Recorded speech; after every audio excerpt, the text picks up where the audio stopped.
The following program is closed captioned for the thinking impaired. Let's tidy up this tangle of film by putting it on a reel. Here is a motion picture film, 1,000 feet, 16,000 separate photographs. Welcome, everybody, to the official space section of the chart. What's the truth? You can't handle the truth. Sir, you're out of order. Out of order. I show you out of order. Hey, everybody. Welcome back to the Real Debaters Podcast. I'm Michael. I'm Charles. Boy, do we have a special guest today. You started this.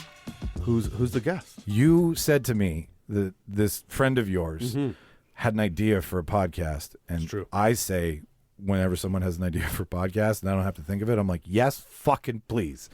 And you were like, it's this thing we should do where we talk about the saddest movies in cinema and talk about what makes us cry. And I was like, fuck yes, we need to have a cathartic episode. Because all we talk about is dumb shit. So we have Jessica Seburn on the episode today, listener. Hi, Jessica. Hello. This is her baby. This is the one that pitched to Charles, and Charles was just the big mouth in between. And I was like, yes, let's do this. And for like the last 2 weeks, we've been like talking about it and getting closer to it. And then we dropped our lists, and we're going to build a top 10. We're gonna fantasy league the shit out of this. We each get 3 spots on the 10 list, and then we got 1 spot left, and we're all gonna have to agree on that last spot. So whatever we pick is gonna have to get a little chewed apart. So that's what's on the episode today. It's a real talk for you, listener.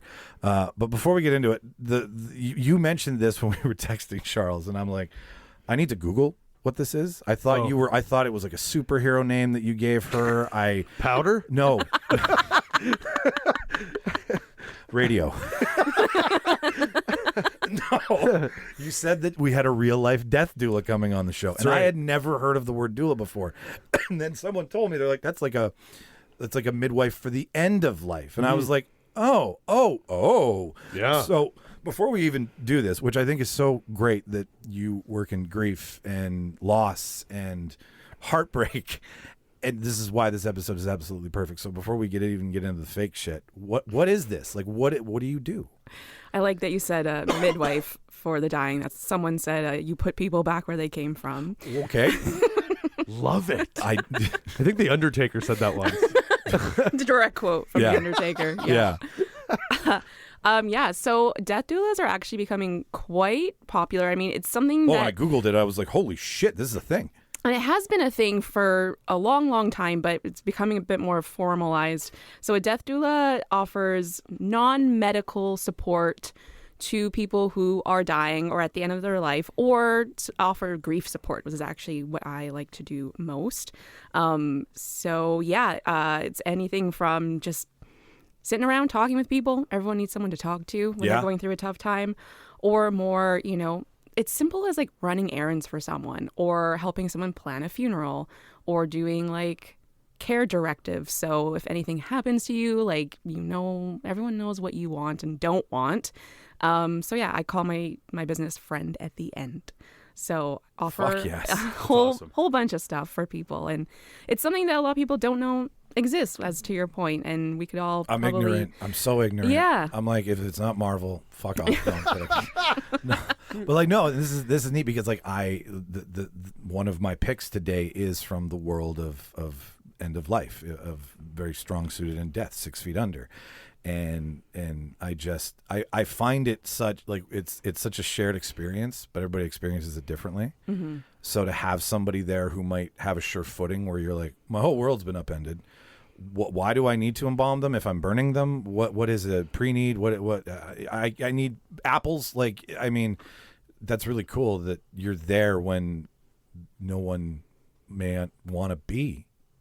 Maybe.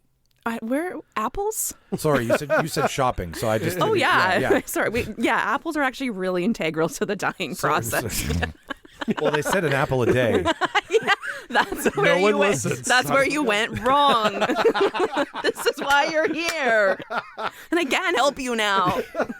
No, I was just thinking about all the things that go through your head when you lose a loved one, and to be there for them is very sacrificial. Well, and it's true. Like when someone dies, there's all these things that people don't talk about. And I tell people there's a lot of red tape and bureaucracy around dying that They don't want to let us go and stop paying taxes. Yeah, the phone bill and everything. And so the phone bill and the apples. The food, the apples rotting in the fridge. Who's going to take care of that? Well, and I imagine a good sense of humor takes you through that and help make you're like a Patch Adams for the dying. That's nice. Thank you. Yeah. You're welcome. Well, and in my own grief, that's what took me to the comedy stage for a couple years, just airing out my grief. And from there, I wanted to be a little bit more helpful. So that's why I became a death doula. Yeah, but, being up on stage telling jokes about death, people really do have a lot of questions about it. And again, it's the universal experience. And so having someone to chat with and being given permission to laugh about it is, I think, something that people appreciate a lot. I know it sucks right now, but it's okay to laugh. Yeah. What's the one question that everybody asks the most? Besides, what do I do now? Okay. That seems like a big one. A lot of people seem very curious about what I think happens to us after we die. Really? Yes. Oh. And I'm like, I don't know. If I knew, I would It's not be part of the deal. charging a lot more money for this. Yeah. I don't have an insight, and that's why I'm doing this. Yeah. So I mean, my whole thing is letting the client guide the work that I do with them. Sure. Because it's not really about what I believe or don't believe. It's supporting them in what they believe and what they need. And yeah. It's a great way to dodge the religious question. Yep. I'm a pro at it. Yeah. Well, I mean, it's probably the hardest question in a way because everyone's. I'm here for you during your religious experience of this. It's not about my Well, and I take feel on like most people are probably expecting a religious response, if that makes sense. Like, I assume a lot of people probably would assume, given what you do, that you're like, oh yeah, there's an afterlife, because they probably need you to tell them that. Do you know what I mean? But yeah, it's interesting. I love that it's not even like you said, it's not even really about that. It's just like. Well, one good thing about sort of this surge of death doulas coming out is that I'm not going to be for everyone, and that's a good thing. And so my job is to also pair up people that would work well together. So if there is someone who spiritual practices are very important to them or specific rituals that I'm not equipped, I can match you up because I'm, That's so cool. We'll swipe right and get you the right end of Yeah, life, too. yeah. That's Ooh, so That's a cool. great app idea. There you go. Hey. That's cool. Tinder for more than just hooking up. But I like that. That means I know this sounds crazy, but you guys really care. Because you would think that, the stereotype, the Hollywood version of this movie would be like, oh yeah, I do it all. And Julia Roberts would be you the lead. you have a fucking tickle trunk, and they're like, we're really spiritual, and you're like, oh, I can dress up, don't worry. And you're like a priest now. What would you like? And they're like, oh, so. I do have a bag of tricks, like. Like Carrot Top? Yeah. Da, da, da, da, da, da. That's super awesome. So right now, before we talk about even sadder things, Buckle up. buckle up, because this was us transitioning on to the highway. Everybody get your SSRIs out.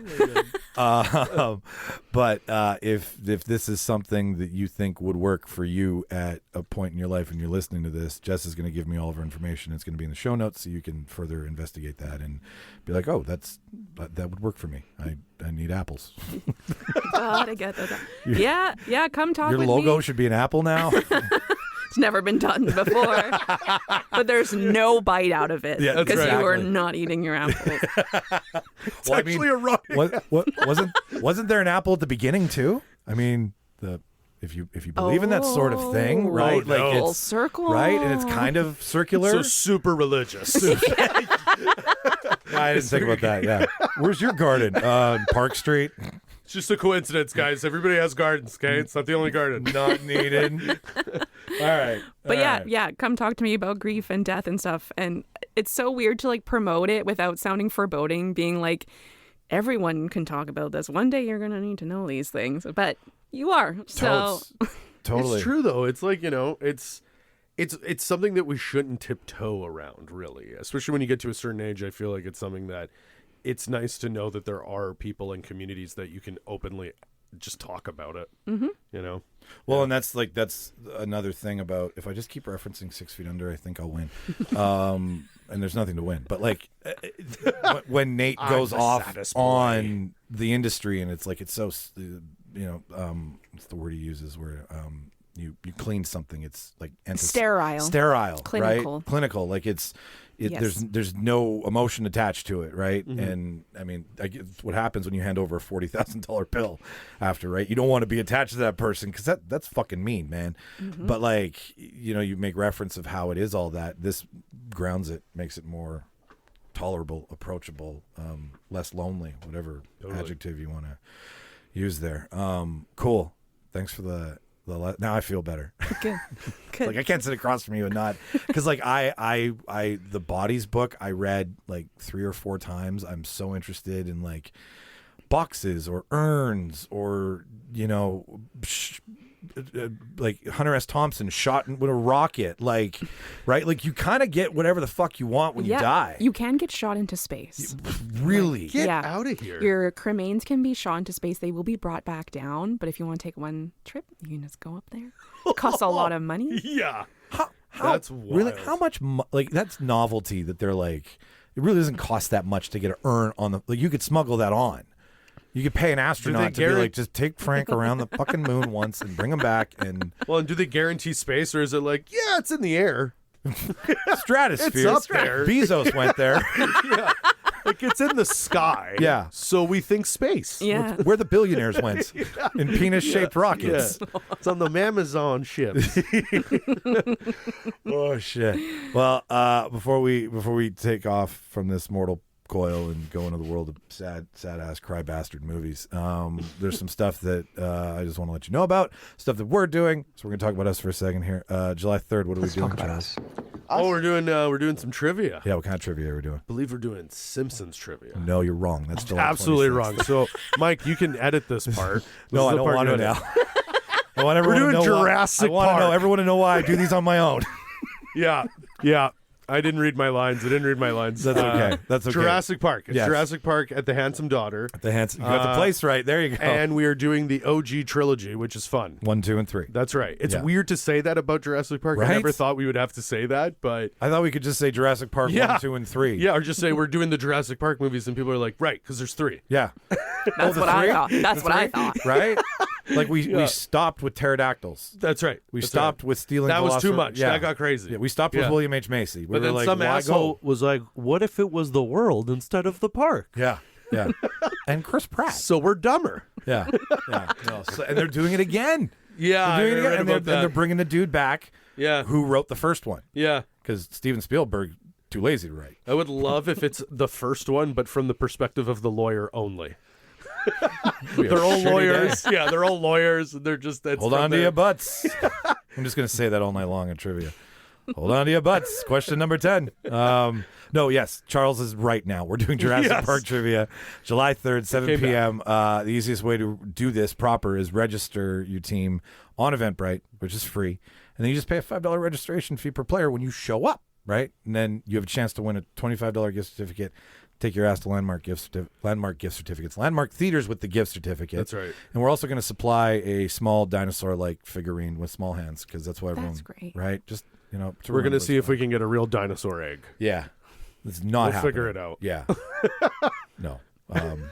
And I will contribute 1 apple to the prize. Sweet. We should try to. Yeah. No. I She's like covering this. you for the day, people. Yeah. Your day.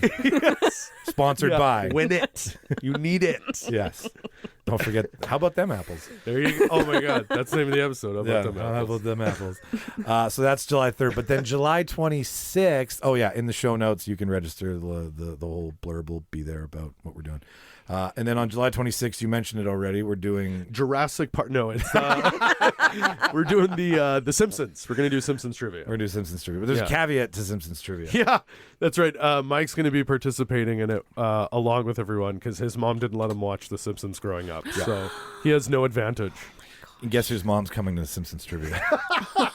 She's coming, That's awesome. and I'm just gonna. I'm mic'd, so like when I don't get the answer right, I'm just gonna insult my mother. It's actually at the end, spoiler, it's just actually his mom versus him. Like everyone's there participating. But... Yeah, that's the bit that my mom watched it when she's like, "You're not allowed to watch Eat My." It was Eat My Shorts, man. She thought I would be like a dick You child. would just tell her to eat your shorts. Yeah. My parents did the same thing. And then my dad was just perched on the couch laughing. And then we just joined him for like 20 years. Yeah. And we all watched The Hey, Simpsons. this isn't funny. And then you guys all laugh together. And then, I'm probably gonna know more than I think I know, but at the same time, like I don't know. Like I can't. When people Simpsons quote, I get an anxiety attack. I leave the room. I'm like, Star Wars. Mike knew this day was going to come. He got Disney Plus day one because it had Simpsons. Yeah, still and he's haven't just watched. been binging it. Do you know what I've watched? I've watched the Halloween episodes, and that's it. Oh, those are great. Those though. are good Right? ones. Yeah, I love me my Treehouse of Aliens. Horror, man. Yeah. Those are the best. But, So July 26th at Little Brown Jug. Also $5 a ticket. That's right. Different location? Different location. Oh Different yes. location, Oh, it's yeah. at Little Brown Jug. Yeah. That one. Yeah, that one's right by the Red River Community College. Where dreams come true. Polytechnique. Sorry. My bad. Let me get that Polytechnique. that snobby fucking ending line. Red River Collegiate. Red River Collegiate Sponsored by Polytechnique. RRC TV. Kill me. So when those tickets go on sale, you can buy them. They'll be in an episode show note. They'll be online. Follow us. Follow our social media, all that stuff. Because that's how you come to trivia. Because we don't have big enough budget to like pay for all those Facebook ads that you hope fucking work. It's like they'll take your money. And people will. I'm sure they know. They're like, oh, these are Uber buyers, and they don't get those. Those are you don't get the Glengarry leads when you use Facebook ads. You get the shitty leads that nobody can make anything off of. So those are the two things. We'd love to see you there. Little Brown Jug always sells out because they have a great fucking spot, and we are kind of fun. I think we're fun. I think so. Yeah. Yeah. Yeah. All right, cool. Don't. Don't have a cow, man. What? Huh? What is this gibberish you guys are speaking? Cow a what? Oh my god. The bunga?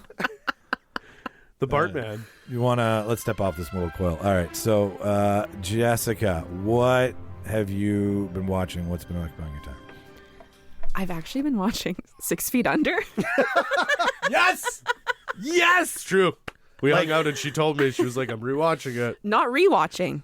Oh no, you're seeing it for the first time. Oh, even better. So, yes. That's awesome.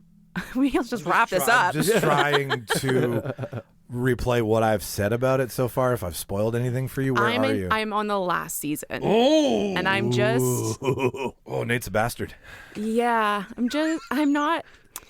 It's very good. The first couple seasons especially, I thought they did an amazing job of having these insider glances at the funeral industry, as you were talking about, and these little vignettes of different deaths are like, some of them are funny, some of them are very sad. Yeah. And it's like dumb ways to die too, which Right? is very entertaining. Yeah. And then like ads for like embalming fluid in the first season and like coffins and shit. They kind of took that away, and I really liked it because it's really a parody of the industry, and yeah, I love that. And the characters are so good. Michael C. Hall, oh my gosh, just wonderful. Nails it. Yeah. So I am. I don't know if you experience this, but when you really enjoy a series and it's coming to the end and you just start slowing down between each episode. You edge. Yeah. Yes. You edge the show. So I'm currently edging 6 feet under. 6 feet under. Oh. I like to do that. I like to take words that don't. There's a do showrunner well somewhere who's like, yeah. yeah. They're still edging it 20 years later. Do that. No, I know what you're talking about. Yes. I'm doing that with like 3 shows right now because I'm like, I just can't lose you, right? So like so you've experienced David's assault. Yes. You've experienced Lisa's Passing. Yeah. Oh God, Lisa's fucking. Oh, and don't they find her remains? Yes. And then there's a huge thing about There's a huge thing. Yeah. So that right now, because he does what she wants. Yes, he does. And Maya. and Maya, and just the scene where Nate does bury Lisa was hard, and I bet that was a tough day on set for him. Like he had to go somewhere. He had to go somewhere for that. So, edging season 5. Really looking forward to seeing how it ends. I'm hopeful for a little hope. Yeah. It's getting a little bleak. Yeah. And I A understand. little bit of light. Just maybe just a glimmer would be good. Yeah. But So, we'll see. where are you with Nate and Brenda? They are together and discussing. She wants to have a child, and they're figuring that out. Yeah. And I don't think that's a good idea. I think everyone, when that whole scene happened, they're like, Normally this doesn't happen, but I have to actually completely eliminate why I was going to argue 6 Feet Under, because it will spoil it for you. and don't spoil it. I'm not. Yeah, we don't I wanna am do that. not. You are. But it's on the list. It's on the list. Regardless. Yeah. Okay. But Yeah. and that's fine. I can pivot. It's totally fine. I have tons, but I'm like, the only thing I could bring out of like where I was like lips and all was what would entirely wreck the whole entire last season for you. I would let you. Nope. No, Nope. you guys won't let it happen. No, you don't. It You can't is- let that happen. It It's is too good of a show. So It's too good. you will feel it inside you. Yeah. I don't. It's one of those things where you're like, when it's over, you're like, if anybody ruined this for me, Okay. I would kill them. Yeah. I would kill them. Yeah. Okay. Because it'll take away from it. But it's almost art imitating life kind of thing, where it's a show about loss, and now it's your turn to lose. Oh. Damn. Edge that. Yeah. Take that to the edge. Damn. Thelma and Louise, that shit. Well, no, but I mean, and that's really what, I mean, I couldn't say that watching it. I've seen it 6 times. I've watched it 6 times. Wow. Inadvertently and like paying attention to, right? Yeah, like, yeah. When I'm in a mood, it's a show I go to, right? Yeah. Fuck you, world. 1600. Oh my God. I'm what's watching something from those times being made, right? Like, I think the frame is off too for the first, is it the old 4x3 for the first season? Yeah, it's like think so. it's not like fully like when we went to digital. Yeah. Yeah, aspect ratio. No, it's still like film big time. Oh my God. Yeah. And like Brenda's brother. Yeah. There's a lot of subject matter that, like, for the time as well, Yeah. I was quite surprised that they were, and they obviously didn't do it perfectly sometimes, and Right. probably playing into some stereotypes sometimes, but sure. the subject matter, I'm quite impressed Yeah. that they tackled that. Well, and having 2 dads with kids on screen at the time Yeah. is, I mean, it's HBO. Thank you. HBO's always had that in their pocket, and they know how to do it. But that would have been dangerous, Yeah. definitely. I think that's the one thing I'll give HBO, especially so early when like in the early 2000s. You mean Warner Brothers? Even why? I only found that out like 4 years ago. But when they were their own network, so that's what you like. It's fun. It's nice to know that they capitalize on the fact that like, oh, we just answer to ourselves. So if we're okay with it, do it. Yeah. You know what I mean? And the people who are watching are paying to watch this. So. Yeah, and they capitalized on the whole idea of like their whole thing was television. Like, what was it? It was like Television that matters? yeah, it was essentially like it was the idea that cinema and television aren't different here. They're the Yes. same, because before it was like only violence and certain subject matter. That was always movies. TV was sitcom. HBO came around and they really changed the game up with that. Like The Wire. I'm rewatching The Wire and I'm like, damn, they are tackling like race things that are like we're having protests now. Like they were discussing back then Yeah. and making Yeah. full seasons of it. And you're like, holy shit. And like I agree, it's not perfect, but the fact that they were talking about it that way, wild. So how many, what do you think? How many what's out of what? Because we've seen it all. So like, I mean, you could just go with the classic how many coffins. that's a little boring. That's a little like, How many feet? how many feet found in the back of a hearse? Feet do you give it? How many feet do you give it? That's fucking yes. Are we counting feet or toes? You know what? How many toes on the 2 dead feet? The one she had and the one that was in the. Yeah. Out of those 10 dead feet toes. I'm gonna like give it like a solid 9. Like it's Totally. 9 feet toes. 9. That sounds like a snack. 9 dead Fidos. toes. 9 dead toes. Jack Sparrow and the 9 dead toes. That's gonna happen now. And you also just made a porn. You manifested it. Yeah, that's definitely. Yeah. No, but yeah, no, it's definitely, it's like a masterpiece of a show, I'd say. Yeah. And it was in that Sopranos, Wire Yeah. era. It was early HBO. It was Yeah. when they were just giving her like Wire, 6 Feet Under, Soprano. Like it's nuts. The early days the of HBO caliber was- of shit. Yeah, it was wild. And they just turned it up, right? They just turned it Yeah. up a little bit. Even the documentaries they were making back then, like, well, not even a documentary, the bio and the band Played On. I don't know if you guys have ever seen that. Oh yeah, I know what The you're story of talking AIDS in the 80s. about. Yeah, yeah. And it plays from like the government's position, the community's position, the scientists trying to find it, and like, I mean, again, at the time, Yeah. making a movie about AIDS and Yeah. like how Reagan was like, fuck them. Yeah. No, for pretty sure. pretty ballsy. Sweet, cool. Charles, would you Acolyte? So yeah, You want to shit in the Acolyte I again? am too quick. I caught up on the Acolyte, and I'm even more angry than I was last Yeah, I time I heard talked a about Sith it. is- Holy fucking Sith shit! is being Sithy. Holy fucking shit! It's annoying. It's just, no. You know what it is? It's the every episode. The last minute is the coolest part of the episode, and it's really cool. And then it just ends, and Talk you're like, about edging. oh, but this is the worst kind because I don't want to. This is where they stop and get it and walk I'm up out of the room. I'm not asking to. You need consent, man. You can't just force that on me. But fuck, it's this last episode. They've been building up this. I guess is supposed to be the first Sith Lord, and he fucking showed up, and the way they're supposed to edit or cut it on a cliffhanger is right when he shows up, and everyone's like, "Holy shit, that's where you end it." No, they end it on he shows up. Everyone's like, "Holy fuck." He draws his lightsaber. They draw their lightsabers. He does the biggest force push ever. Like these people go flying, and then one of them flies into the camera credits. I'm not even making this up. It's like Harry Potter. It's so And he flies into the camera on freeze his frame. I showed Claudia just that. She just knows the Acolyte through what I've told her. I just showed her that, and she was infuriated.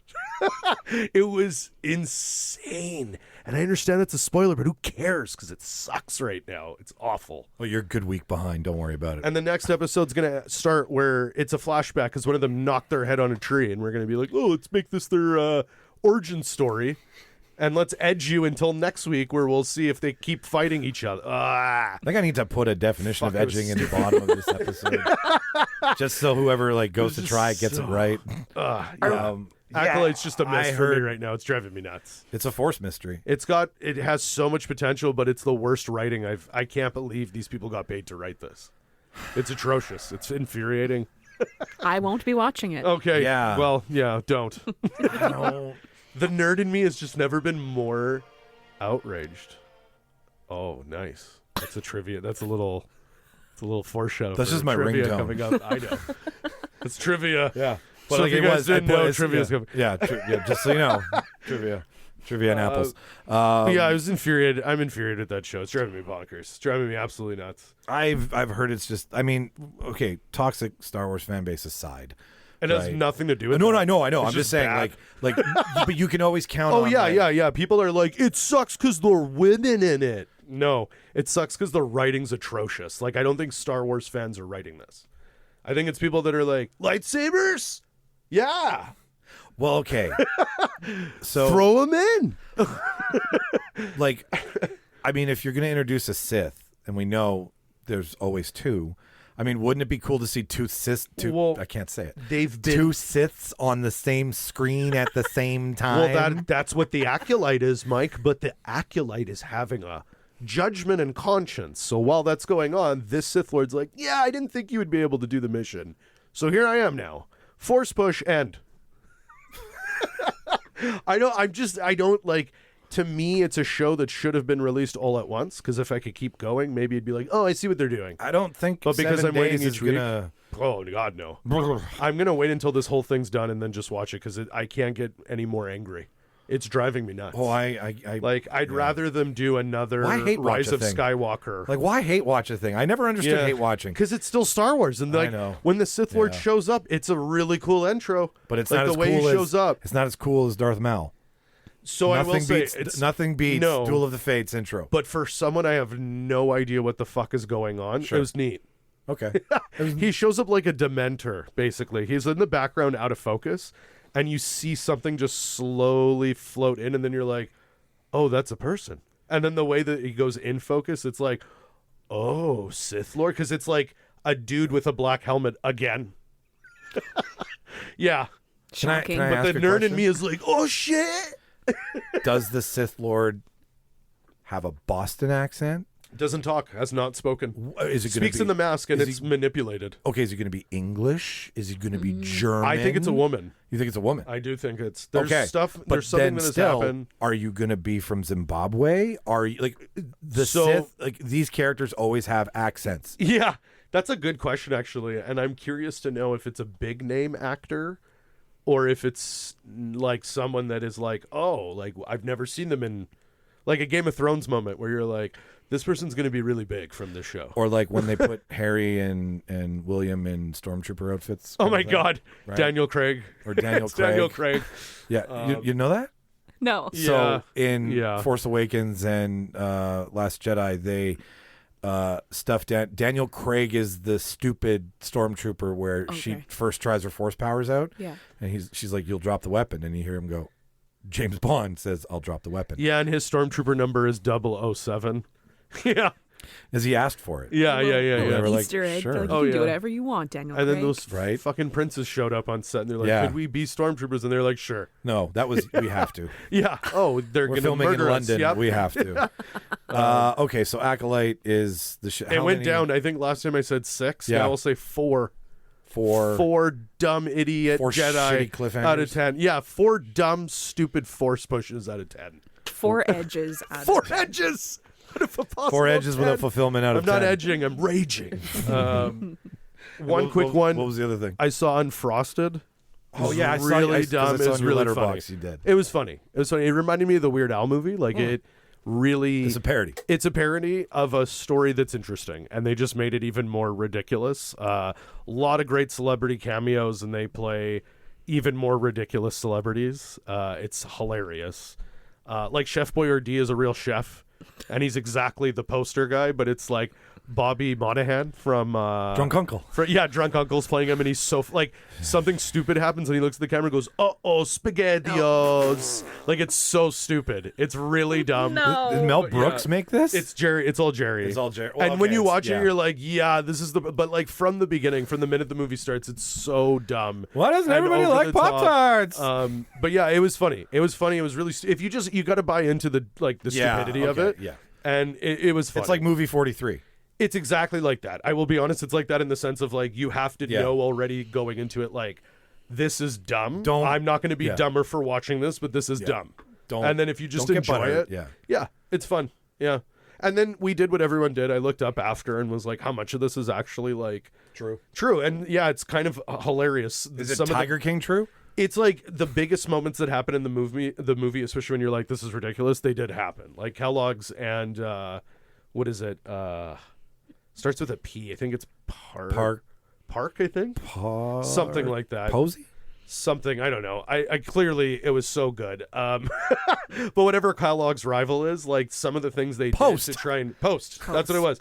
It was Post. Some of the things they did to fuck with each other's like I would have fixed that in post. but- possibility of lines is hilarious. Like they actually sent the whole thing of like Willy Wonka, like an undercover spy. They did that to each other. Like to look for the everlasting gobstopper. See if you can and, go get the recipe. Go there, ask for a tour, like literally, and they both do it. Yeah, That's hilarious. and they you look it up, and it's like they both CEOs are like yeah, that was something we did. how many healthy breakfast pastries out of 10 do you give it? I'll give it a 7. I'll give it a 7 out of 10. Yeah. Yeah. Watch that instead of the Acolyte. That's what I'll say. Sounds good. That's a heavy endorsement for Pop-Tarts. Pop-Tarts. Right? Oh yeah, and you definitely want one during and after the movie, 100%. What was your favorite Pop-Tart? Oh, it's boring. Just the classic strawberry. That's not It's a boring. good one? delicious. Do you put would you put frosting on it when you got the chance? Like if they came with it or anything like that? But that's like the Pillsbury toaster that was the strudel. toaster The strudel, that's right. Pop-Tart. Pop-Tart Where are was you getting already- your Pop-Tarts Pop-Tart was from? already frosted. That's right. Yeah. That's right. If there was extra frosting, Yeah, a I kid's would like, absolutely. yeah. Yeah. Yeah. Oh yeah, no, we had toaster strudel the other night Oh, that's for dessert. Yeah, toaster strudel's a shit. Sorry, Pop-Tart. I mean, Make a toaster strudel movie. a flaky pastry over a hard shell, like that Well, coating on it. Like, yeah. no matter how many times you toasted it, it was never gonna melt. No. But it tasted fucking great. If I had a Pop-Tart right now, I'd probably throw up. So just to show you how dumb this movie is, one of the reasons why the Chef Boyardee is in it is when they are coming up with the idea of how do we make the Pop-Tart, because he's made ravioli. They're like, bring in Chef Boyardee. He should know a way to make this he just makes ravioli with strawberries in it. Make it a little longer and a little narrower. You're so close. It's You're so close. dumb. It's so funny. But He's the way almost there. But Bobby Monahan, because he does that, he just looks at the camera every time. Oh, it's so funny. Everyone's casted so well, and they just play they do their part so well. Quaker Oats man is in it, and he's an he asshole. Quaker? And he's an asshole. He's exactly he's just emotionless and he hates everything. And he's an actual Quaker. Yeah. I imagine Liam Neeson could play that role. Who is it? I can't remember. You've seen him. He always plays a side character and everything. Okay. He was the principal in Eastbound and Down. That's where I remember him most. Goggins? Not Goggins. You're thinking vice principals in Yeah. Eastbound and Down, where he's Kenny Powers. I am confusing. He the coaches at a school for a bit. It's the principal there. He's one of the commentators. He's the commentator with Will Arnett in Semi-Pro, the basketball movie with. Didn't get that far. It's one of those things I hate that I can't remember his name, but if you see him, you're like, oh yeah, he's always in stuff. Yeah, He's in so much stuff. yeah. But he's funny. He plays the Quaker. Anyways, it was fun. I definitely again would recommend it. If you're looking for a dumb hour-and-a-half movie, it's great. It's just a nice movie to turn your brain off and just laugh at for a bit. Yeah. How about you, Michael? I'm looking. I asked you both what What you watched, but have I'm like, you what the watched? fuck did I watch this week? Survivor's over. I'm lost. So yeah, hang on here. So what did I watch? I watched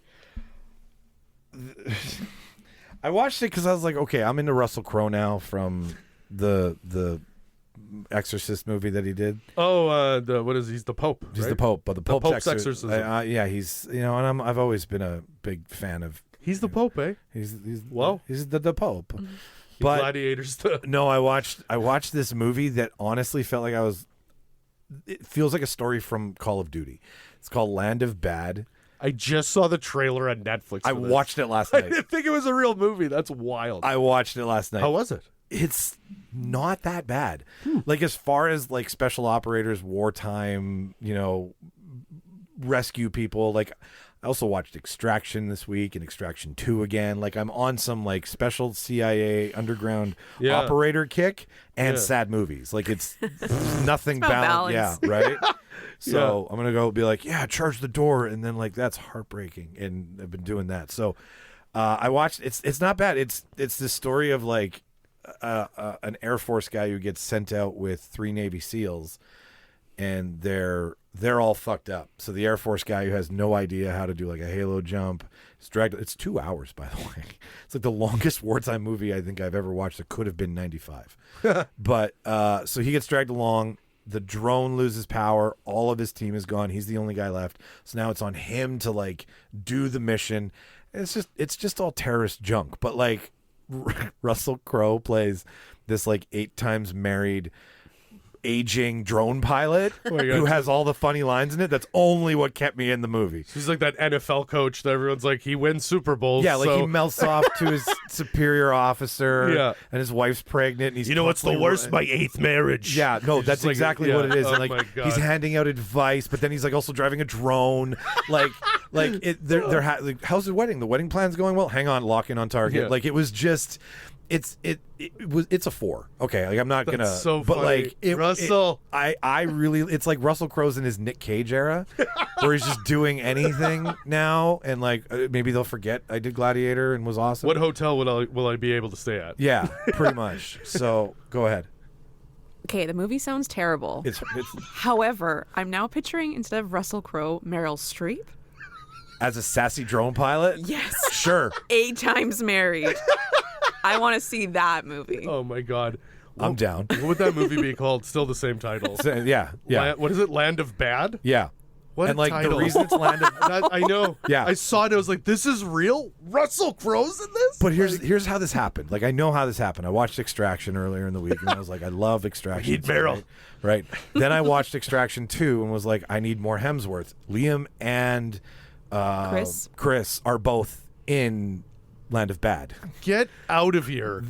They're the Land of Bad. Liam is one of the operators, and Chris is the stupid Air Force guy who can't make it in the. Oh in the my group. God. So like, I'm not Thor, you guys.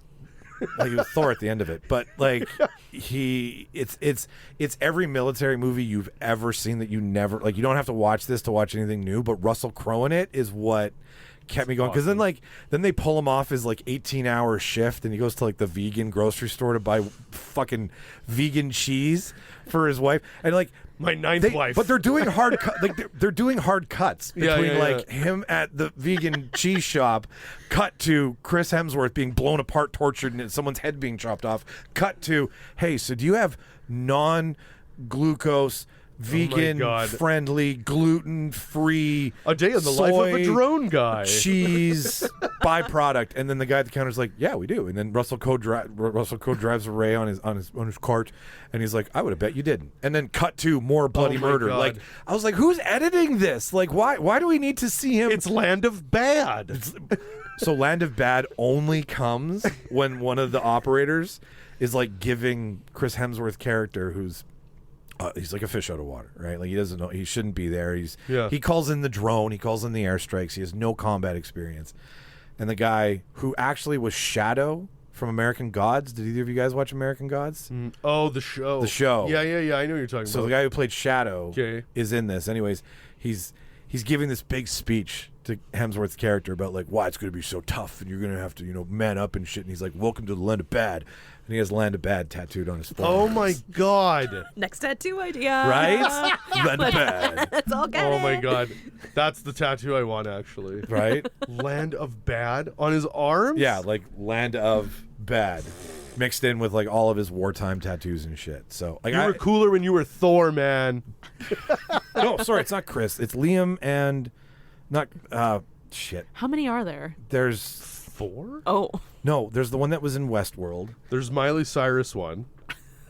That's Liam. That's Liam. Oh yeah, the one in Westworld's like the oldest brother. Yeah. And then Chris is Thor. I've confused my number. You've confused your It's Chris's? Liam and Luke. Oh, so it's the Westworld and Liam. It's the short, chubby one, and the one that almost was Thor. Like if Yes, he'd been born yeah. first, he'd have been Thor. Right. And he's Thor because he So it wasn't. was we couldn't get your brother, but we got you guys. Yeah. So we'll do it. Yeah, like the one that's going to be in The Witcher. You guys is have in to this. share a hotel room. So it's 4 out of 10. Wow. Russell Crowe shopping for groceries when he'd rather be shooting drone pilots or shooting down drones as a pilot out of 10. Is there a scene where he's driving his car and he's like, up, I'm a drone pilot. Neither of you are going to watch it, so I'll totally ruin it for you. So like summarizing the movie. He gets into a fight with a bunch of terrorists, as they do. Like as one expects, right? Online or like and he's captured at one. He's not trolling. Yeah, he's like a drone's yelling at these terrorists. He's like, no, fuck you. Yeah, we are the motherfuckers. We are the Clit commanders. That's it. Thank you. So no, so like he finds a sat phone after getting in a huge fight, and like the thing is that the place they're trying to rescue a spy out of is they've planned it to be bombed every 15 minutes. So these giant drone strikes are coming. They have no radio to tell them to pull the drone strike off. He's trying to tell his torturers, hey, bombs are coming. They don't listen. Building gets blown up. Liam has to save the day. Fucking Hemsworth. and so he gets the sat phone in the melee and then like holds it up, calls his commanding base. They're all watching like the Sweet 16 in March Madness. So they pick the phone up and they're like, I can't hear you, bye. Hang the phone up. Oh my God. So then magically he gets another set of bars on his sat phone, calls again, and like calls Russell Crowe while he's shopping and explains to him on his like open line cell phone, I'm here, please come set me are you and then Russell Crowe's like, oh, I know who that is. Drives back to where they fly the plane and then runs in like 1 second before the bomb drops. They're like, pull off. So Russell read that part of the script and he's like, okay, I'll do it. But like he's he's dressed like Lieutenant Dan when he comes back from war.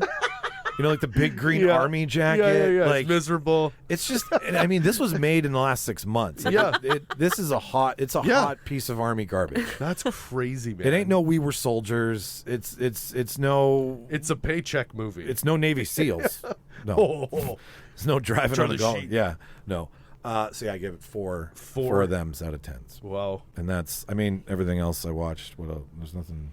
Alone is back. Do you guys watch Alone? Just because of you, I just saw like the trailer because it's on Netflix. Yeah. Yeah. So I'm intrigued, but also very terrified of watching it. Alone is nature survivalists. Doing the nature survivalist Olympics. So, I love stuff like that because okay. I will watch it and be like, I would do better than that. And I wouldn't for even a second. So you couch command. You're like, absolutely You're come such on. an idiot. Seriously? I can totally light a fire faster than that. Yeah. Yeah. With my lighter. And then, It's burn myself with my lighter Fuck again. fire. No, but the premise is crazy, and they've done it. There's so many great things about it, but like the cool thing is the premise of the show. You and 10 other people go into the north. This one is 125 kilometers into the Arctic Circle in September. Yeah, they're inside. Why? They're in a little bit. I'm pronouncing it horribly. Stupid. So Why? I don't know. Point is that you only win when you're the last survivor, but you don't know you're the last survivor until they come tell you. So you could be there for 200 days. You could be there for 14. It's when everybody bows out. Yeah. Not dies, though. No, not dies. I not fucking dies. hope not. The medical teams come in and assess weights and everything, but like they do get to the guy who won last year's from Manitoba. So yeah, my buddy told me that. Yeah. And like, I'm trying to get him on the show. What's one of the longest times someone's gone to win? I think Like, they could get it up go into months? I think they get up into like the 60 and 70 day range before. Oh my God. It doesn't like, I mean, you just get to the point where you can't hunt.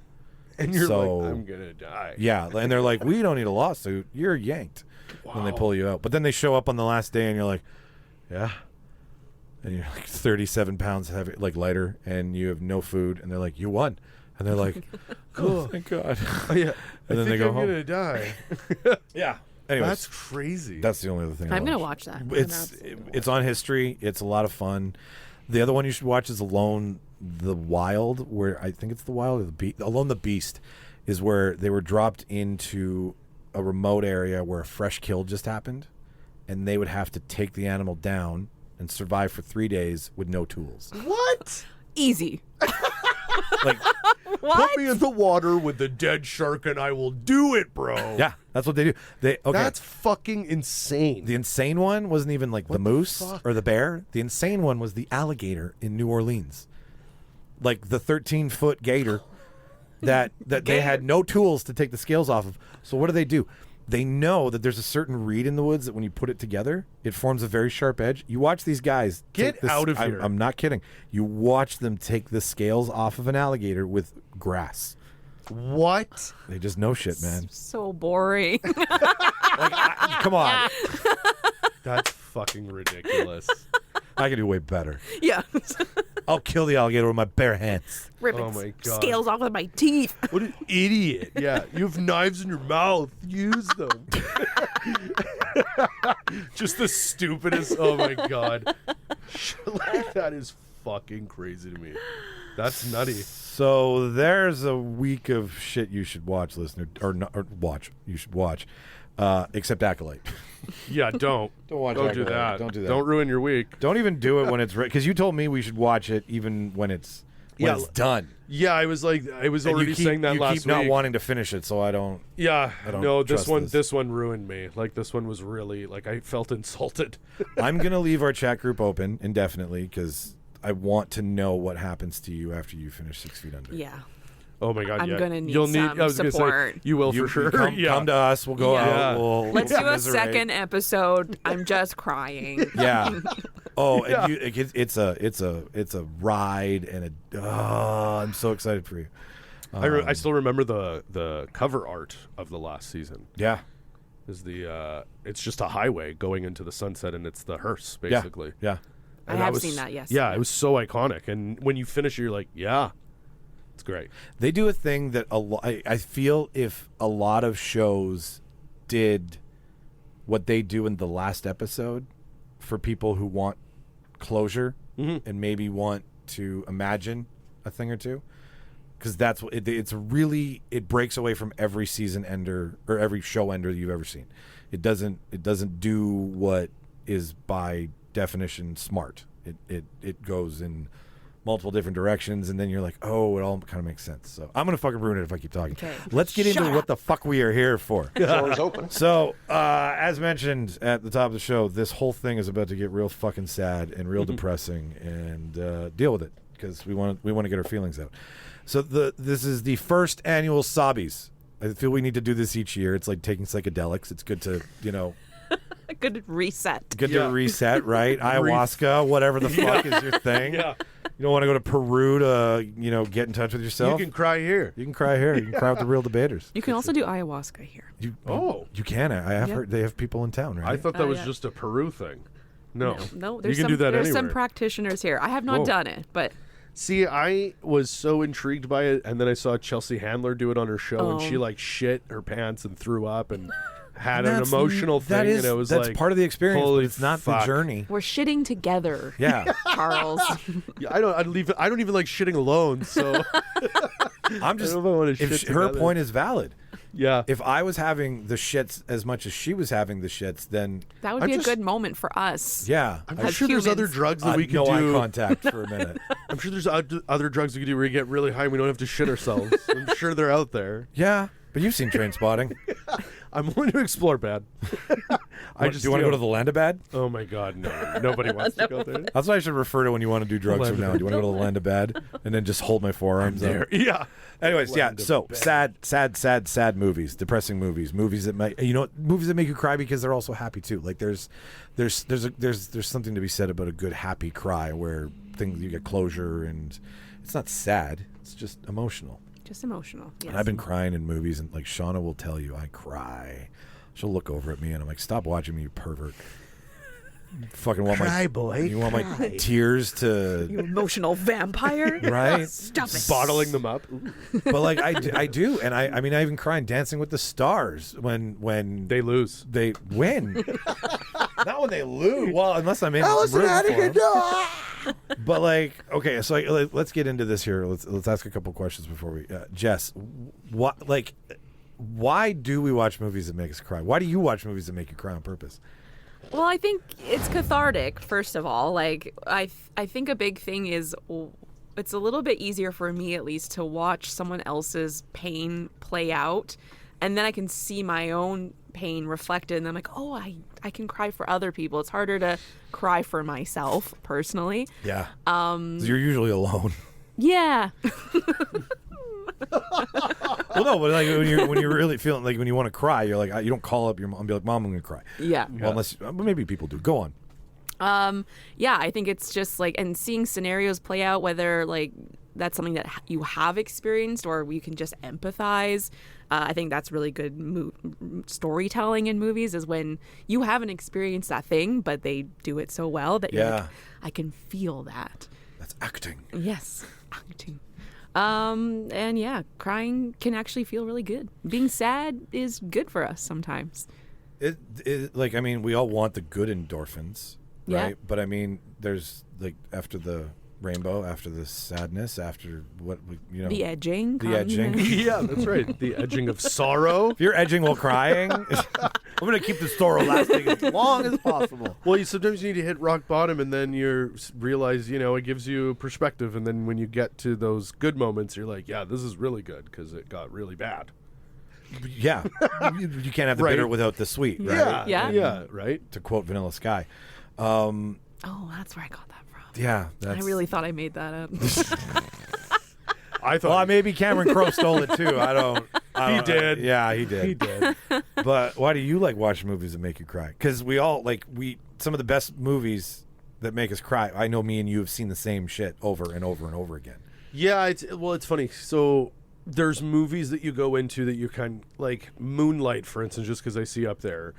Even without knowing what I was getting into, it was one of those movies where I'm like, I'm not going to be shocked if this is depressing at some point. just because of reading what it was about, one of those things. But for me, honestly, I think inadvertently, like, I bottle things up a lot. And then sometimes what it is kind of like what you said, Jess, is seeing someone act out pain really well gives me an emotional reaction. And it starts with me, like, crying for this character, but then it, like, really is like, oh, I need this for me right now. It's registering. Yeah. Like, this is for me. Like, I think this is becoming bigger than what's even going on in here. Sometimes it's not. Sometimes I'm like, this is fucking me up. Like, Homeward Bound fucked me up. I almost thought you were going to say Homer. Oh, no. I was like, what episode do I need to avoid? But, like, Homeward Bound, like, you know what I mean? That was the thing where, like, but, like, what I mean is, yeah, I think...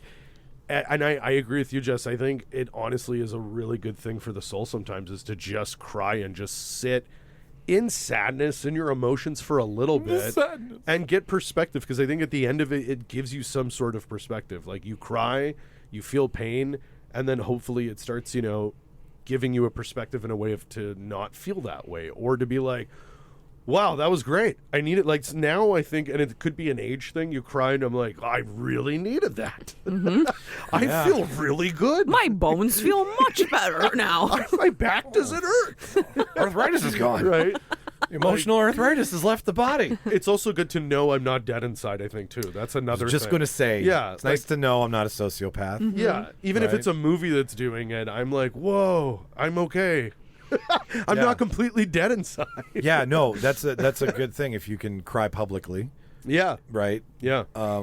I do it because I really like it's hard to explain. Well, it's not hard to explain. I like it. Pain. Yeah. Pain. I'm just trying, I've been saying edging for so long, and I'm trying not to make this episode completely, S&M searchable. You like the emotional experience. Like the hashtags for this are going to be weird. Right. Like a lot of we'll trend. We're going to trend on edging. You're welcome. Trudging. Right? But no, I like the sting. I like knowing that it's temporary, and I like knowing that it's not real, but that it can be, it's something you can come back to. It's something you can revisit. I like the art of it. I like being affected. Like I crush on the talent of it, right? Yeah. Like the crying that's happening is crying because of what I'm watching on screen, but I'm also like, how are you finding that place? What are you like? I'm left brain, right braining, and I'm analytical of it, but I'm also being affected by it. And I like that. That's fun. That's a ride, right? As much as The Rock or any action movie, not The Rock the actor, but like The Rock the Nicolas Cage movie. Yeah. Sorry, you're looking at me like Welcome to The Rock. Dwayne Johnson. Him Grief too. expert. Yeah, Yes. right. His Death Doula movie's gonna be crazy. It's huge. Yeah. It's gonna put you on the map. Yeah. He's going to be playing me. He's gonna call. Fuck yeah. That's where I draw the line where people shouldn't play other people. Somebody Where a giant steroid monkey is trying to play a young blonde girl. Somebody say apples, and then he just crushes it like in front of them. Blows the seeds in your eyes. And flexes. He's so handsome. Right? Now where's the death I need to console? Bring the mirror. Yeah. I'm the people's death fixer. And then it's you just smell the grief is. And then it's just the Undertaker, and it turns into just a fucking WrestleMania. I was here first. No, yeah, I like all of that, but then at the same time, like, yeah, there are movies where I'm like, yeah, I need a good kick in the heart, in the feelings, and I need real. yeah, and like also too, that's usually the scene where they can fuck up, right? Where you're like, I don't take you seriously, and if they're crying and it's not right, like there's been some shitty. And I think even like I'm sure there's been interviews where they've talked about that sometimes probably one of the most stressful things to film is that for that reason. Because if they're crying, the biggest swing, and the director's like, this doesn't look great on film. It looks bad. I'm not emotionally connecting with this. It's like shit, So I'm sure that's a big factor for sure. How many takes before what we're going to nominate was like, nope. Not enough. I wonder. Yeah. Not enough. We want the snot coming out of your face. Blair Witch crying. That who brought it to screen first? I think Scary Movie spoofed it because it's like Sherry O'Terry's doing it and just snot rockets are coming out as she's screaming on camera. But I watched a kid sneeze out a snot rocket that big. when I played basketball. We were at St. Vital Mall, and he sneezed, and everything just like hit the table. Then when you know- There's a sound. yeah, A splat. like It's a wood true on athlete. wood, right? Like, And then he was LeBron James. It turned out that kid is LeBron James. But like he joined the farmer snorting Olympics after that. Oh my God. And everything was set. No, That's wild. Yeah, no, crying is fun. Crying is good. There's say an it, interesting please, yes. an interesting thing that kind of ties into filmmaking. So there is both cultural practices and then also like therapy practices where people can like reenact a traumatic or grief event, and you can like in some cultures will like bring the whole community together, and the person who experienced the grief or the trauma directs people in their community. Oh, wow. And it's like they're making a movie of their own pain, and it's like very healing for people because they're like, no, that's not how it happened. Like, look at this. It's a processing tool. So I think that applies to watching movies that we can totally. relate to. Yeah. So it's really cool that we've been probably doing that since before we made movies. We've directed. That was the Jurassic Yeah. times. Yes. Yeah. Got the No, dinosaurs. that's so interesting that you say that, because I don't know. I was listening to somebody smarter than me talk about how humans only learn with story, right? Mm-hmm. Like we It's have the to most hear, effective way to it's learn. the most kind of effective thing, way yeah. to learn an emotion or a situation. Was it Doug? Probably. Probably. Hello, Doug. Hi, Doug. We know you're listening. And we love you, you asshole. Threatening her I would with never- a horrible podcast experience. I saw the text, Doug. You can't call my boss. We have him on the But line. I can call my friend that. Yeah, okay. So that's how we do that, Doug. No, so Storytelling. yeah, storytelling. Thank you. So when you get to play out your own story, I could see how that would trigger some release. Yes, and also like to be in community while we do it. So yes, we do tend to like watch movies alone, but I think sometimes watching it with other people can be, it's a little embarrassing to cry, but you can also be comforted in that moment too by someone, and you're experiencing that movie together and like, shared trauma. Yeah, no, totally. Yeah, Yeah. it's easier when 5 people are all crying, and Yeah. even greater when all 5 people are crying and they all look around the room and they're like, "Oh, we're all crying."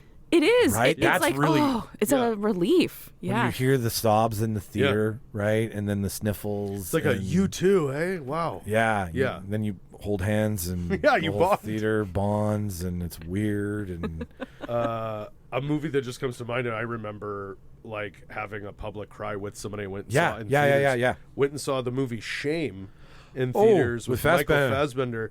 the with one of my sex addict movie, right? Yeah, with one of my best girlfriends. Like, we're still super close, but it was like just watching that movie with someone of the opposite sex, given what it's about, you're like, don't fucking touch me. When it's done and you're sobbing. Yeah.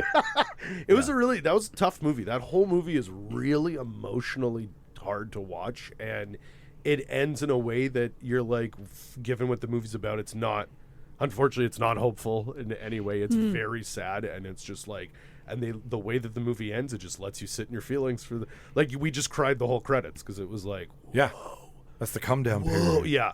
And then the credits are done, and you look at each other, and you're like, yeah, you too, okay, yeah, I love you. What about you? Do you remember a theater experience, or like being in a room full of people and you're just like, what's the fucking wrong with you people? You'll have to help me remember the name of the movie. We'll try. Oh Lord, the main character is Big Sick. The Big Sick. Oh, The Big Camille Sick. Nanjiani. Come on, Oh, I said the Nanjiani. name. Wrong name. No, that's okay. That's okay. My memory. I hit my head.